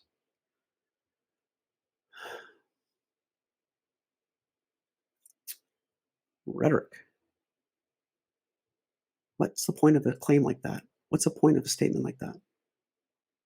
We can say these cases are different, and that's fine. What does it mean to, I mean, yes, they're evoked as a litany because there has been a litany of specifically men killed at the hands of the police. And yeah, they're different. But I think one of the things that they're different, that's different about them, is in the case of Walter Scott, in the case of George Floyd, and in the case of Eric Garner, maybe there was a predicate crime that was underlying it. But do we believe that the police should have the power to extrajudicially kill people who commit minor crimes, even if we grant that they committed the crime? Does that give the police the basis to execute people? Do we believe that even people who commit serious crimes like murder should be shot immediately? Is that the standard we're using? It's certainly not the standard the court uses. At least the court claims to use. If you look at Graham versus Connor, the Supreme Court's ruling on use of force, they say the force must be reasonable, right? It must be reasonable. Not you just get to kill someone because you're afraid. About an hour and 7 in, Professor Harris notes that people have to stop resisting arrest. This is, I'm just so tired of hearing this. And why am I tired of hearing this? Because this is so commonly evoked as a way to delegitimize the claims of the people who have been or victims of crime. Talk to any Black family, and I really hope you do, especially if they have a young boy in the house, and ask them if they gave them the talk. Gave them the talk about how to deal with police officers so you don't get shot. My younger brother's Black. He got the talk. I grew up in a Black neighborhood. All my friends got the talk. I didn't. My skin's light enough where I didn't get the talk. But any Black and brown boy in America, his parents had to give him the talk. So to say that people have to stop resisting arrest, please, Black and brown men are painfully aware that every single encounter they have with the police carries with it the possibility of being killed. So this idea that Professor Harris notes, that when a cop wants to take you into custody, you don't get to decide whether or not you should be arrested. No, of course you. Yes, you do. If it's an unlawful arrest, you do not have to comply. The court is very clear on that. So I'm not sure what Professor Harris is advocating if he's saying that the police do. If you legitimately believe the police are wrong and they are conducting an unlawful arrest, that you should not only comply but fail to resist in any way, or else it's on you that you got shot. I mean, that's like classic victim blaming. Is that what we're saying? No. And also, again, we don't need to get into like the minutia here and get into the weeds here, but there are so many cases of people who were complying who still had force used against them, which is something that we're going to get into in a minute. At an hour and 9 minutes, Professor Harris claims that police officers are continually confronting people who are bigger or younger or more athletic or more aggressive than they are. And I am not going to impute any kind of motives on Professor Harris or any kind of racial prejudices on Professor Harris. I do not know the man's mind. I'm going to assume that he is as free of racial prejudice as I would hope he is, as I'd hope all of us are. But that litany that he just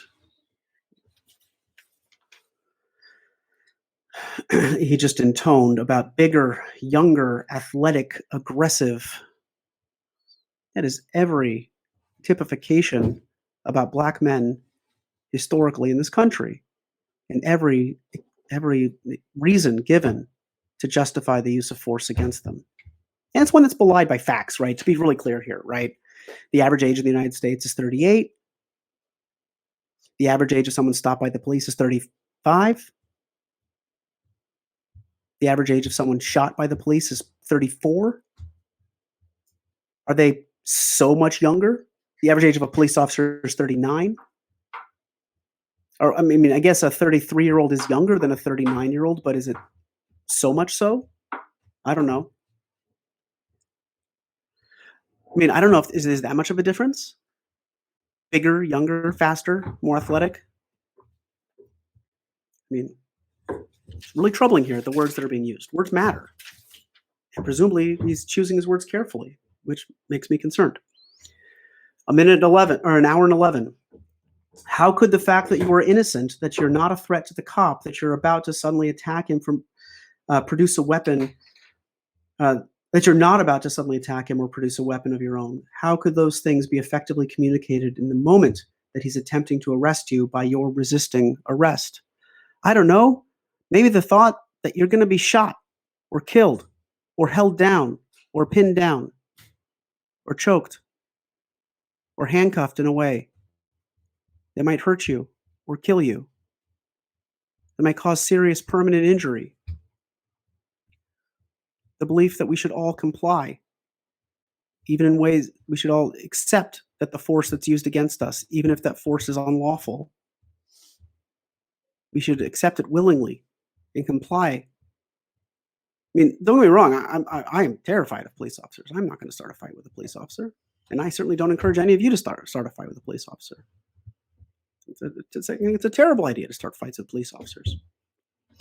But there's a colleague of mine, he likes to say that police officers, the idea that we can train police officers in de-escalation is absurd, because the mere presence of police officers in a situation is escalating. The way that they are equipped, the way that they are trained, the way that they approach every situation, the stance that they carry themselves in, the weapons that they carry, the body armor that they carry. Everything about the presence of a police officer, especially in a minority community, is escalating. And to separate that out, to ignore the fact of that, seems misguided. An hour 12, the time to resist, yell, scream is after cooperating at the police station in the presence of a lawyer, which of course assumes that you ever get there, right? Assumes that this works, that even if you comply, even when you're handcuffed and thrown in the car, that you make it there okay, or that your calls or your pleas will be listened to. Now, we get into some data. Hour and 15. Professor Harris notes that white people who are killed by police aren't remembered, and that numerically, white people are killed more than police officers. And that's just true. Of course, that's true. There are, as Professor Harris notes, far more white people than there are Black people or Latinos, Native Americans, Asians in the United States. White people make about 60% of the country. So in many parts of the country, they make up the vast majority of citizens. The vast majority of people stopped by the police. So we shouldn't be surprised that white people are killed more often. The question is the compared to what? The question is the denominator problem, right? Is it disproportionate? And if it's disproportionate or proportionate, what is it proportionate to, or what is it disproportionate to? And there's lots of ways you can think about this. You can think about, if you're thinking about stops, you say, how often are African Americans stopped by the police? Well, you think, how often are they stopped compared to what? The number of African Americans in a city? Well, maybe people are driving through. Does that mean, like, I live in Southern California, right? The county of Los Angeles, the city of Long Beach, as Bradbury put it, 80 suburbs in search of a city, right? So if I see the number of stops in Long Beach, well, should I just look at Long Beach residents, or how about the residents of the neighboring cities? Because lots of people pass through. Denominators are tricky. Should I look at all residents, or should I just look at people of driving age? Should I look at just people of driving age, right? Or look at licensed drivers? Because obviously, maybe someone doesn't have a license and is driving illegally. They could drive, right? Or what about people who have licenses but don't drive? Should I look at the number of miles that someone drives as a way of measuring their exposure to the police, right? That people who drive more often have more of a chance of being pulled over? How do we calculate? These are tough questions. You have to be humbled by them. You do not come in and say, having read a paper or two, that I know that this is proportionate or disproportionate, that I know that this is right or this is wrong. At some level, you approach these questions with humility, of saying that very bright people who have studied these questions for a long time, they still argue and dispute what the proper method is. That position of that conservative humility is a really important perspective. And it's one of the things, as Professor Harris notes, that separates the academic from the activist. Someone who tries to study a problem versus someone who's just trying to advocate for an outcome. Professor Harris notes that 1,000 people are killed in the United States, and I'm not going to dispute that. As he notes, we don't have good data, but 1,000 is a pretty good estimate. That's an estimate that is kind of a multiple sources have converged upon, right? That 1,000 is about right, and that Black people make up about 25% of the people killed by the police, though they make up 13% of the population. But as Professor Harris notes, they make up 50% of murders and violent criminals. So, two things here. One was, we might ask about whether the people killed by the police, right? What's the proper baseline, right? So 25% compared to what? Compared to 13% of the population? Well, we know that huge numbers of people in the population have very little chance of being killed by the police. We know, for example, men are far more likely to be killed by the police than women. We know that young people are far more likely to be killed by the police than old people. We know children, although some tragically are, very few children are likely to be killed by the police. So should we narrow it in age? Should we limit it by sex? Right? How do we do that? These are methodological questions. They should inspire humility. The answers are not easy. But instead, Professor Harris tells us that we should really focus on black crime as the most important thing.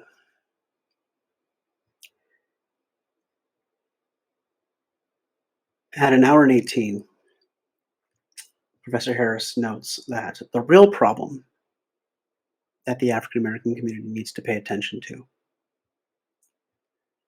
the more troubling problem, the one that the protesters, the Black Lives Matter protesters and the George Floyd protesters really should be concerned about, really should be focused about, is black on black crime.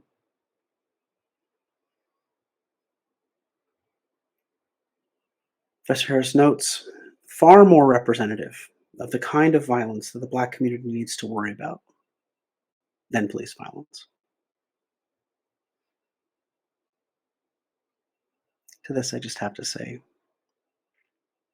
you think they don't know that?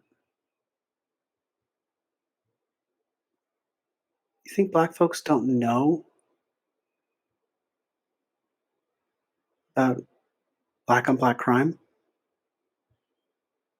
You think they don't know how common certain types of crime are in certain places? They don't know they're far more likely to be murdered, and the person most likely to murder them is also Black. I have a couple things to say about this.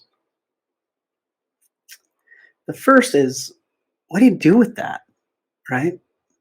Okay, cool. Thanks for telling me. Black on black crime's a thing we should worry about. Who are you going to complain to? Who are you going to protest to? Again, this victim blaming is really weird. Can you go march and protest and tell kind of the unnamed criminals in the world what you want and what they should do about it? As opposed to, let's think about the kinds of things that those protests have been about, right? The George Floyd, Black Lives Matter protests have been about asking prosecutors to prosecute cases in which police officers are involved in homicides, to asking police departments to rewrite their policies and procedure manuals, to asking police departments to fire problematic officers with histories of long disciplinary records, to ask police unions to stop representing these bad cops, to ask police departments to stop shuffling bad cops from one to the next and create a national database that would track troubled officers. These are tangible asks.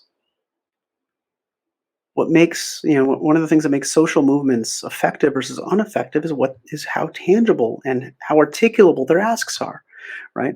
And one of the major criticisms of something like Occupy Wall Street was like, what are you asking for, right? Like, eat the rich? I mean, what's the ask? No one could say. Or maybe there were too many, or maybe they were unclear. You couldn't really articulate who you wanted to do something and what you wanted them to do. That isn't the problem with the George Floyd protests, with the Black Lives Matter protests. It's very clear what they want and who they want to do it, right? Versus black on black crime. What are those protests going to look like? What are you going to ask? Who are you going to ask? What are you going to ask for? Or are we just telling Black communities to fix their own problems? Because they're also asking the police. Remember, as I said, a history, like one of the histories of policing in the United States, the dynamics of racialized policing in the United States is over policing but under protection. That when Black people are victims of crime, they are less likely to receive equal services and equal support from police departments. So you can't separate this call for take Black on Black crime seriously from the history of what policing looks like in the United States. And this raises a statistical question that criminologists and those of us who study crime are very familiar with, and that is that the perpetrator and the victim of crimes are usually the same race. That is, when people commit crimes, they're most likely to commit those crimes within their own communities. And violent crimes even more so. Violent crimes are most likely within their own communities and most often within their own families. And given the history and the present high rates of segregation by race in this country, the people who you live next to are likely to share your race. Therefore, if you're going to commit a crime, it's going to be most likely against people of your own race. And if you're going to commit a violent crime, it's probably going to be someone in your family, and you're probably going to be married to someone or partnered with someone of your own race as well. And so when we say, oh, there's so much Black on Black crime and there's so little white on Black crime or Black on white crime, it's like, yeah, that's true, right? But there's also a lot of white on white crime, and there's a lot of Asian on Asian crime, right? Actually, what we refer to as kind of cross-racial, right, or interracial crime is actually very rare, right? So you say oh, what's the problem of Black on Black crime? Well, it's also the problem of white on white crime, right? That's where the crime happens. The crime happens within races in the United States. That's not true everywhere in the world, but that's true here. That's what crime looks like. And so when people say, "What about black on black crime?" I'm like, "That's just crime. That's how crime works." But there's another thing, right? There's another thing that's also kind of troubling and it's worth talking about. And that is the way that we measure crime. So the way that we measure crime, the way that we tend to talk about crime is with official statistics. The most famous way of counting official statistics is the Uniform Crime Report, which the FBI compiles, and that's where police departments and law enforcement agencies send their statistics to the FBI, send it to Washington. The FBI compiles it all and says, "Here's the crime. Here's what crime looks like in America in 2019, 2018, 2017." Well, in the 1970s, people started to realize, like, oh, we think we're missing a lot, and we're missing a lot of crime with the UCR, right? Because the UCR isn't really measuring all crime, right? It's not a measure of what crime is happening in the country. It's measuring what crime is getting reported in the country. That we have, so we might ask, would we have reason to believe that there are crimes that are being committed that are not being reported? And the answer is, of course, yes. So, what are some examples? One of the most famous examples and kind of most noteworthy examples that people often point to is sexual assault. That there's strong evidence to suggest that the vast majority of sexual assaults in this country are not reported. Why? How do we know that? Well, one of the ways we know that is through what are referred to as victimization studies. And that's where the most famous of which is known as the NCBS, uh, um, where criminologists like the Bureau of Justice Statistics will go and interview tens of thousands of people and ask them about whether they've been a victim of a crime.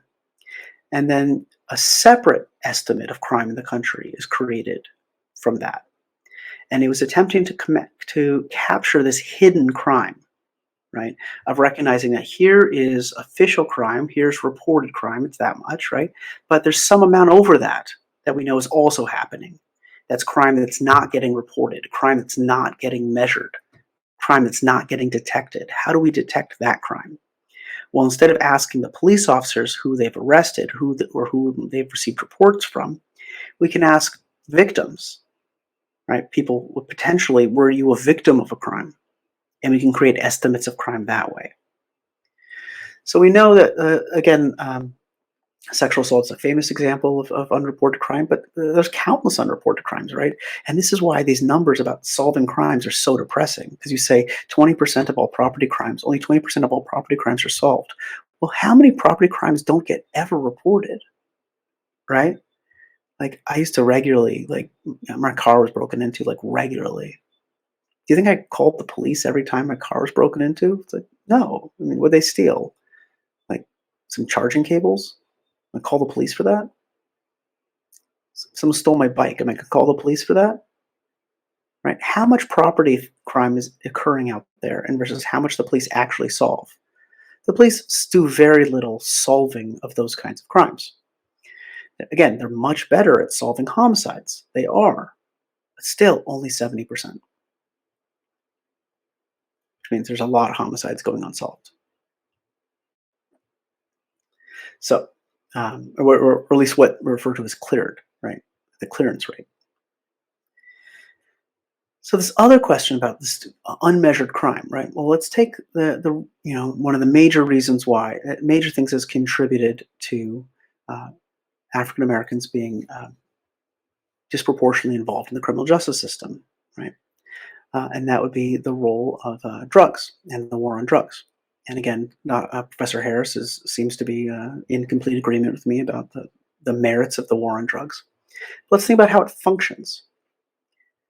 We have strong evidence that people tend to use drugs at about the same rates by race, right? That we don't have any reason to believe that black people use drugs more than white people use drugs more than anyone else uses drugs, right? That blacks and whites tend to use drugs at about the same rates as each other, right? There might be some groups that don't use it as often, but at least as far as blacks and whites go, they tend to use it about the same. Um, but when you look at who gets arrested for drug related offenses, that's where you see these like real stark differences. Famously, like when in discussions, as Professor Harris noted about the crack versus powder cocaine disparities in sentencing. During the congressional testimony, former prosecutor noted that in the city of Los Angeles, in the county of Los Angeles, again, the roughly equivalent use of crack cocaine, but not a single white person had ever been convicted of an offense related to crack cocaine up to that point. Now, I'm sure someone has since then, right? This was in like the late '80s, but regardless, at the height of the crack epidemic, no white people had gotten arrested for crack-related offenses, or at least prosecuted on crack-related offenses. And maybe there were a couple here and there. Maybe he was wrong in his testimony. That's entirely possible. But the point still remains, and this is a point that I don't think anyone's really going to dispute, right? Um, that the vast majority of people who have been kind of caught up in the war on drugs are racial and ethnic minorities. And then, while there certainly are some white, there are plenty of white people um, who have been caught up in that. And there's plenty of black and brown folks too, even though, and more proportionally, even though we know that as far as consumption is, it's about equivalent. The last point is one where I'm going to turn the kind of the criticism on my own discipline. And so I'm going to look at criminology itself. I suggested at the beginning of this that there's a series of theories, of criminological theories that help explain crime, right? These micro level theories of saying what kinds of people, what kinds of individuals commit crime, or these macro theories about what kinds of neighborhoods or what kind of societies produce higher rates of crime. As soon as I said that, like I shouldn't have said that. I shouldn't have. It's lazy and it's shorthand, but it's a dangerous kind of laziness and a dangerous kind of shorthand. So again, I'm going to point the finger back at myself and back at my own discipline, because what I really should have said is connected to this point about the UCR and official statistics. What I really should have said is that what criminological theories explain is who gets arrested for crime. So what kind of traits individuals have who are more likely to get arrested, or what kinds of communities, what traits of certain kinds of communities are more likely to have higher rates of arrests.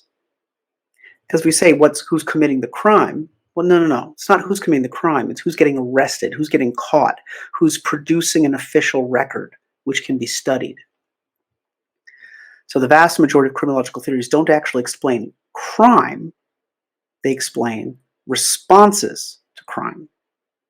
They explain who's going to get arrested. Now, to be very clear, I don't want to be overly cute about this. There's a high correlation. I don't know what it is, but I assume, right, there's a high correlation between people who commit crime, people get arrested, at least the patterns, right? But we have to at least recognize that it's not a perfect one. And that there's a difference between who commits a crime and who gets arrested for a crime. And that we have to recognize that there are some folks who are getting arrested way more often than others. And some communities that are getting targeted more often than others. So this concern about black on black crime is again pointing to this idea of over policing and under protection. That the police are quick to use aggressive policing tactics against perpetrators of crime, but less quick when African Americans are victims of crime. How does that work? Well, what that tends to get emphasized, as you might imagine, are when black perpetrators have white victims. Right? Those are the crimes that get responded to the most aggressively. Again, matching up to this idea of over policing and under protection. At an hour 19, hour 20, somewhere around there, Professor Harris brings up Roland Fryer's study, saying that black people suffer more non-lethal violence than whites, but that blacks are at the same time Roland Fryer notes, so even though Black people suffer more non-lethal violence, they are less likely to be shot by the police. Okay, so I want to talk about Roland Fryer a little bit. So we're going to talk about this in more detail later. But I do think it's interesting. I mean, this is, when Professor Harris first started talking about this study, I was like, oh, who's he talking about? And then I did some research and I found out who he's talking about. Roland Fryer is a very well respected, very well regarded, very accomplished, like extraordinarily accomplished, MacArthur Genius Grant Award winning, very accomplished economist who has never once published anything in a peer reviewed journal related to the field of criminology, who has never, as far as I can tell, presented at any of the professional conferences related to criminology, who, when I read his paper, seems to very superficially engage the literature on criminology. So it makes me wonder, why did you pick this guy? Right? I'm not trying to impute bad motives, right? I'm not going to say bad faith here, right? I'm going to assume that Professor Harris picked him for a reason. And I'm going to assume he picked him for a good reason, because certainly he's a super smart guy, super well accomplished. But he's not a criminologist. He's not a policing scholar. He's an economist. He is very well accomplished at using a set of tools to study problems. And again, this idea of like, oh, if you can study one set of problems, then maybe he can study a different set of problems. Well, maybe. But you have that idea of like, do you understand the context in which you're operating? The fact that all of his research on policing has none of it's been published yet, but it's all awaiting publication in non-criminology journals. So it hasn't been peer reviewed by criminologists. It's been peer reviewed by economists who are going to look at his methodology and say, yeah, it looks good. The formulas look great. As opposed to the context in which these factual claims, these claims about the world, are being made. Facts don't mean anything absent the context in which they are created. Remember, it's the kinds of questions you're asking, the space in the world you're looking at, right? The literature review that informs your hypotheses. This is the scientific method. And if you are not engaging in that, then you're doing something, but I don't know, but it's not science, right? At 1:23, an hour and 23, Professor Harris notes that Blacks are less cooperative. So that's a troubling idea, right? That are more likely to be resistant. And one of the reasons it's troubling is that this is a finding that's gone back decades, right?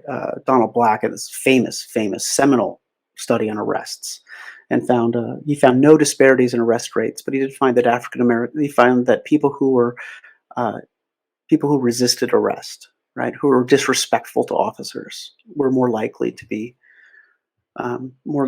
arrested. Likewise, the Police Public Contact Survey, the PPCS, has found, whilst finds real disparities by race, also finds that African Americans are more likely to have force used against them, are more likely to be found to have been resisting arrest and being disrespectful. And I kind of hesitant as I say all this, because these ideas about what resistance is, what resistance to arrest is, or what disrespect is, these are inherently subjective determinations. And again, I share Professor Harris's desire to live in a world where we can make objective claims about a shared reality. But that said, when two people look at the same thing, they're not necessarily drawing the same conclusions. This has been, to paraphrase Potter Stewart's line in a kind of a largely forgotten Supreme Court case of Jacobellis versus Ohio, He said, "I may not be able to define pornography, but I know it when I see it." Right? There seems to be something about that too, right? Uh, people, there aren't these shared definitions about what constitutes disrespect or resistance to arrest. But regardless, whatever that is, it seems like officers are always saying that African Americans are resisting arrest more and are more disrespectful, and maybe they are. But this question about uh, the insidious ways in which implicit biases, might sneak in and color our subjective interpretations of facts. Professor Harris says in an hour and 26, this is a troubling combination. It is the worst combination. There's no better way to increase cynicism and anger and fear on all sides, but racializing how we speak of the problem of violence when race isn't actually the relevant variable. This has highly negative effects, and I would agree, but I push back on the idea of, is race not the relevant variable? How do we know? Fryer found that whites were more likely to be killed by police, but he found that in a context where he looked at one police department, Houston, which is certainly a big police department, the fourth largest city in the country. It's an important police department to study. It has a large and diverse population. It's good to study it. And he looked at officer involved shootings, which are not the same thing as police use of lethal force. In fact, the case that kind of brought us here today, George Floyd, was not a shooting. And to be really clear, it wasn't even a use of lethal force. At least it wasn't intended to be lethal. So how many more cases like George Floyd, with a similar procedure being used, would have been coded as non-lethal? And I can really get in the weeds here, and I really don't want to, but Professor Fryer kind of breaks down force on a continuum from 1 to 7, 1 being least lethal, right, most innocuous, and 7 being most lethal, like shooting, right? But how about holding someone down and putting his knee on his neck? Where does that stand? What's forcing someone to the ground? It's like a 4. And what did Professor Fryer find? That blacks were more likely to experience non-lethal force. But when we look at the non-lethal force that was applied to George Floyd, the non-lethal force that was applied to Eric Garner, the non-lethal force that was applied to Freddie Gray, still resulted in their death. Should we really be looking at shootings, or should we be looking at deaths? I don't know. But these methodological problems should cause us to be conservative and cause us to be humble, as opposed to saying that race isn't actually the problem because you read one paper. When in fact, the weight of criminological research for decades has found disparities in the use of lethal force. Famously, in the 1970s, Professor Takagi noted that officers seem to have 2 trigger fingers, one for whites and one for blacks. Right? These are old findings, these disparities, and they're not just old, but they're continuous. We continue to find, those of us who study police violence and police use of force, continue to find disparities. So the fact that one eminently respected, well-regarded economist who decided to start studying police found something which he himself noted was surprising and contrary to what was expected. When you come up with a finding that goes against what you expect, at least when most of us do, right? Most of the social scientists, when we come up with a finding, that goes against what our literature review suggested, we don't jump up and down and say, great. We say, hold on, did I do something wrong? Because you don't assume that you're the first person ever to find something that no one else has ever found before. You say, I assume that these other very smart people who came before me, who studied the same similar problem, were not missing everything, right? That I don't have some unique intelligence that they didn't have. I don't have some unique insight that they didn't have. Because if you find something that's contrary to everything that's come before, now don't get me wrong, that can be hugely important, right? That's how fields change and develop. That's how knowledge grows. That can make your career. Great. If you can find that, that's fantastic. But you don't look at one outlier and say, oh, this is what's true and everything else that came before must be false. Because to be really clear, everything else that came before says that race is a relevant variable when it comes to violence. In fact, it might be the most relevant variable. So the fact that there's one study that says not doesn't discount the decades of research that find the contrary. Professor Harris notes that this focus on race instead of other things keeps us from talking about the real problems with police tactics. And the real problems with police tactics uh, that keep us from reforming the police. But again, Eric Garner, Freddie Gray, George Floyd, non-lethal tactics that still resulted in a death. So those kinds of non-lethal uses of force, which Professor Fryer noted blacks were more likely to be subjected to. So I'm not going to discount his finding, right? I think it's interesting. I think it's compelling. I think it's worth looking at. I think it's also telling that no criminologist has peer reviewed it, as far as I can tell.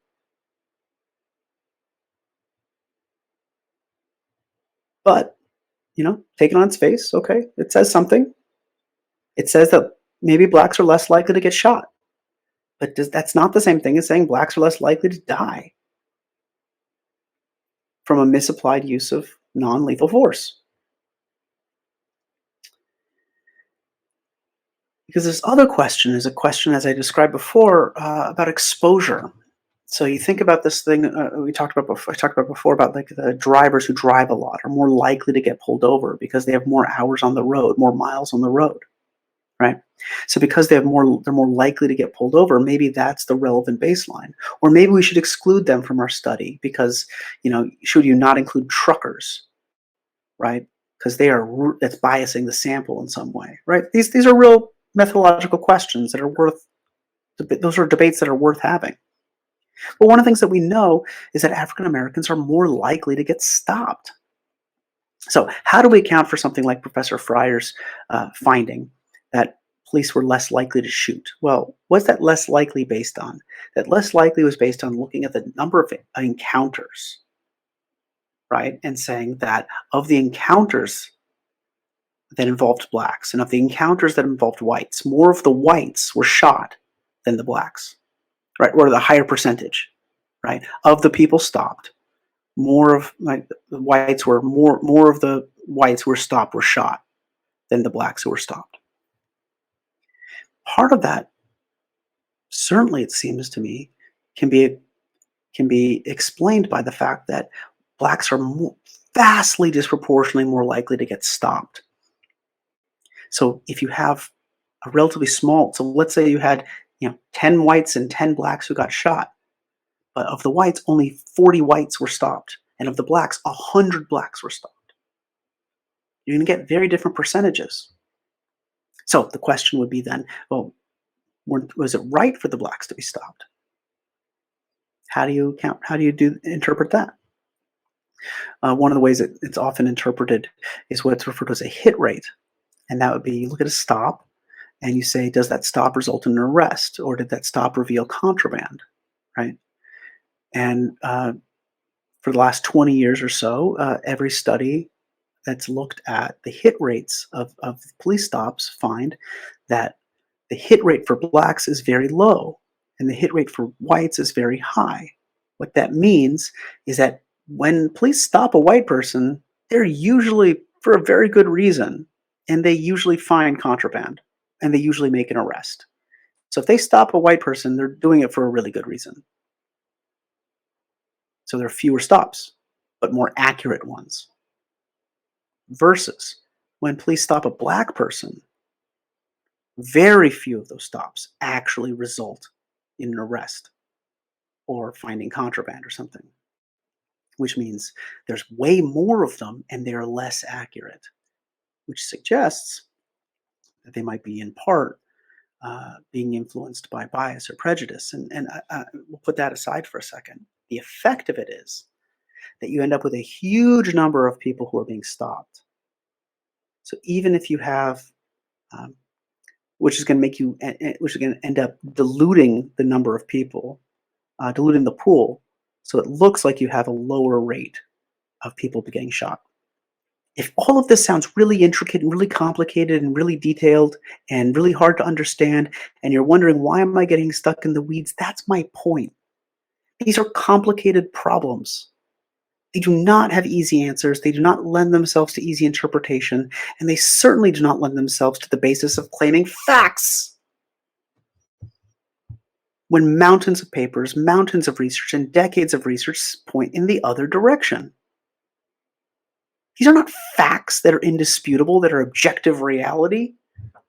This is a finding. And we'll take it as such, a finding. Great. And we'll compare this finding and how it was reached with other findings and see which best approximates the world. But if you say that facts don't care about your feelings, then you got to figure out what facts, how those facts are being generated. What's the method behind it? And whether that method is proper. And I really don't want to dwell on this, like, because it really is kind of in the weeds, right? But I think it's also worth noting that one of the in one of the controls that Professor Fryer uses to try to figure out whether controlling, like, whether force is being used, whether an arrest is being made. When he's saying, like, when you want to control for race, one of the ways he controls for race is by using proxies for dangerousness. So whether a person is going to be dangerous, and what are the proxies that he uses for dangerousness? Unemployment and education. I mean, what assumptions are being made there? I mean, surely, are there some unemployed people who are dangerous? Yeah, of course. Are there some uneducated people who are dangerous? Yeah, of course. Do we believe that the poor and uneducated are more dangerous than the wealthy and the educated? Maybe. Well, then what assumptions are being baked into your method? None of this is to discount Professor Fryer's work and accomplishments. All of this is to encourage humility in interpreting them. Professor Fryer also notes that an hour and 30, Professor Harris notes that Professor Fryer has noted a Ferguson effect, and that the Ferguson effect, in a paper that Professor Fryer has kind of a working paper that's come out last month, a working paper suggests that something like 1,000 people died because of the 1,000 excess homicides because of the Ferguson effect. Facts. This paper's not been peer reviewed. This paper's not been published. We don't call those facts yet. We don't even call those findings yet. Right? Again, maybe it's going to be published next month. Great. Maybe it's going to be peer reviewed. Maybe it's being peer reviewed right now. I don't know, but it hasn't been yet. And it certainly wasn't at the time Professor Harris recorded his podcast. And it also goes against the last 5 or 6 years of research, which have found no significant Ferguson effect. No significant impact. So maybe there is one. Maybe Professor Fryer's the first to find it, in which case we should all pay attention to it and see what it can teach us. But you don't point to one paper and say, facts, discounting all the papers that came before it.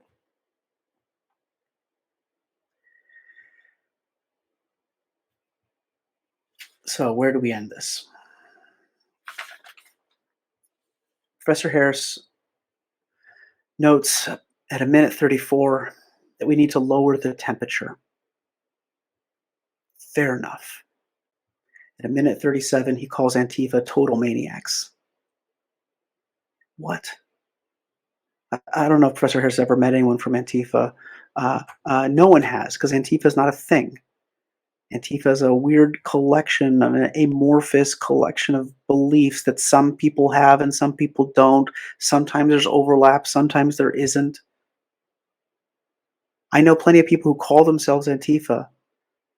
One is a disabled poet who's who has a lot of cats.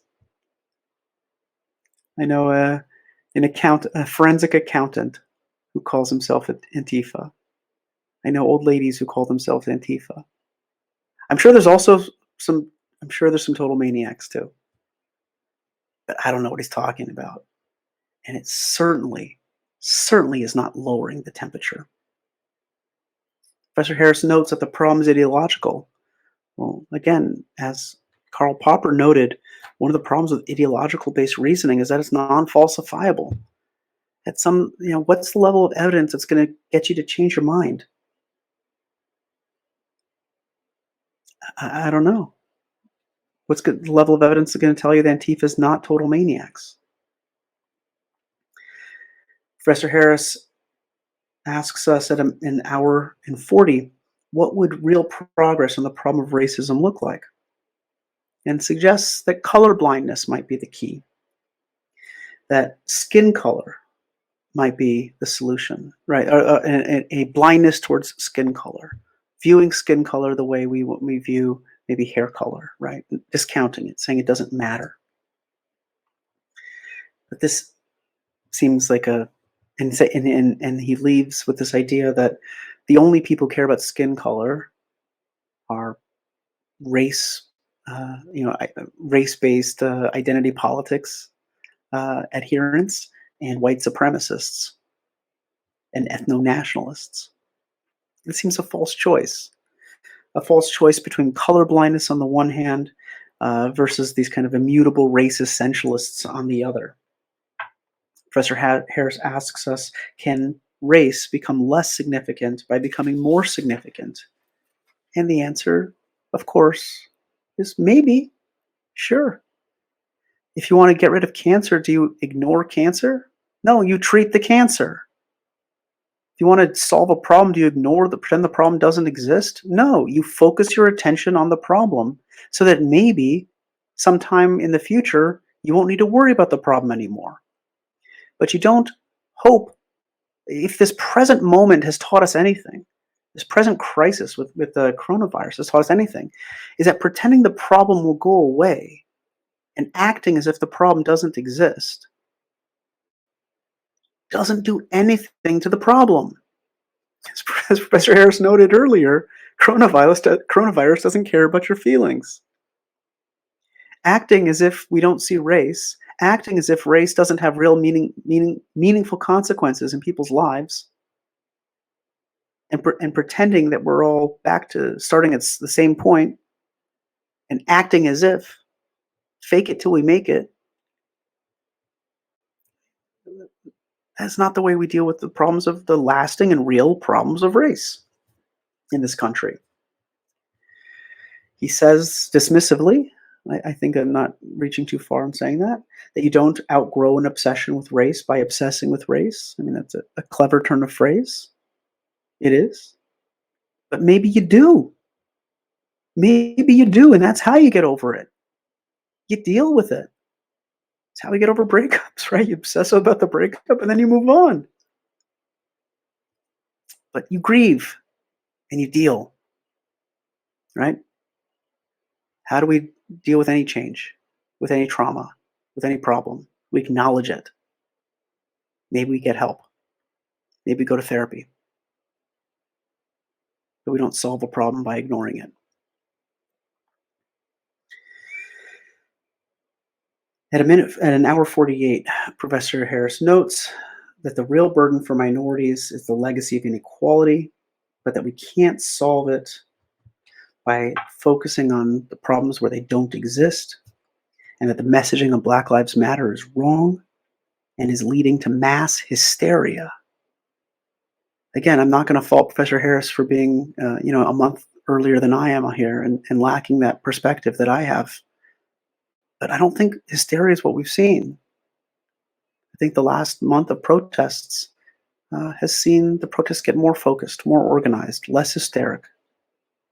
And the fact that you have police departments discussing meaningful ways what reform would look like and what alternatives are possible seems important.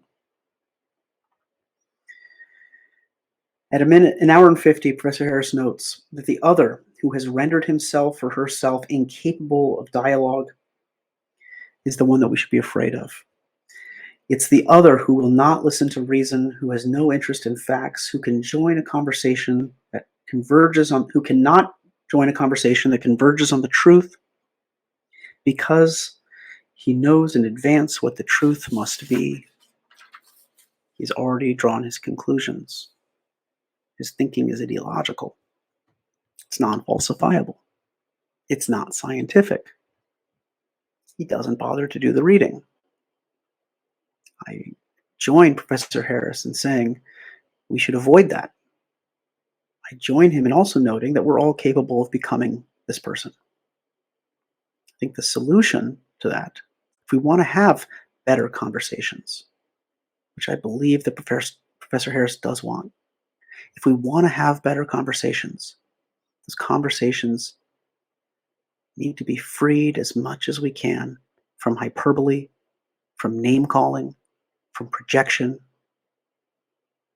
We need to focus on what information we trust, how we can figure out what's trustworthy and what's not. We can agree on a set of terms. We can proceed from there. If conversation is going to be possible. I noted at the beginning, I'm skeptical. I've really become a skeptic. I mean, I think one of the things that debate and the years of debate and years of moot court and years of dealing with lawyers has taught me is that words can be twisted, that you can find ways of convincing people either that what they believe is right all along, or convincing them to be scared or hateful or worried. The fear of propaganda is a serious one. And this concern about conversations, I think, really is a concern about propaganda. And it's a concern that our conversations are productive, are meaningful, and reparative. And that we can use conversations to repair the divisions within our society as opposed to exacerbating them. And insofar as that's a goal, it's a goal I share. Insofar as that is Professor Harris's project, I would join it. I think it's a great idea. I'm with you. I'm just worried. That it's not going to work. And I'm especially worried it's not going to work if the people who are calling for those conversations seem to be so blind to the timbers in their own eyes. The people who are pointing fingers and calling other people, saying that other people are weaponizing information and engaging in performative communication and arguing in bad faith, if they don't see the ways in which they themselves are arguing in bad faith from bad information, picking and choosing what facts to look at, which facts to ignore, engaged in confirmation bias. The fact that we're aware of our biases doesn't cure us of them. So, all of this is to say, once upon a time, I had a very bright student who asked very good questions, who asked me to what I think of Sam Harris's podcast, and this has been my response.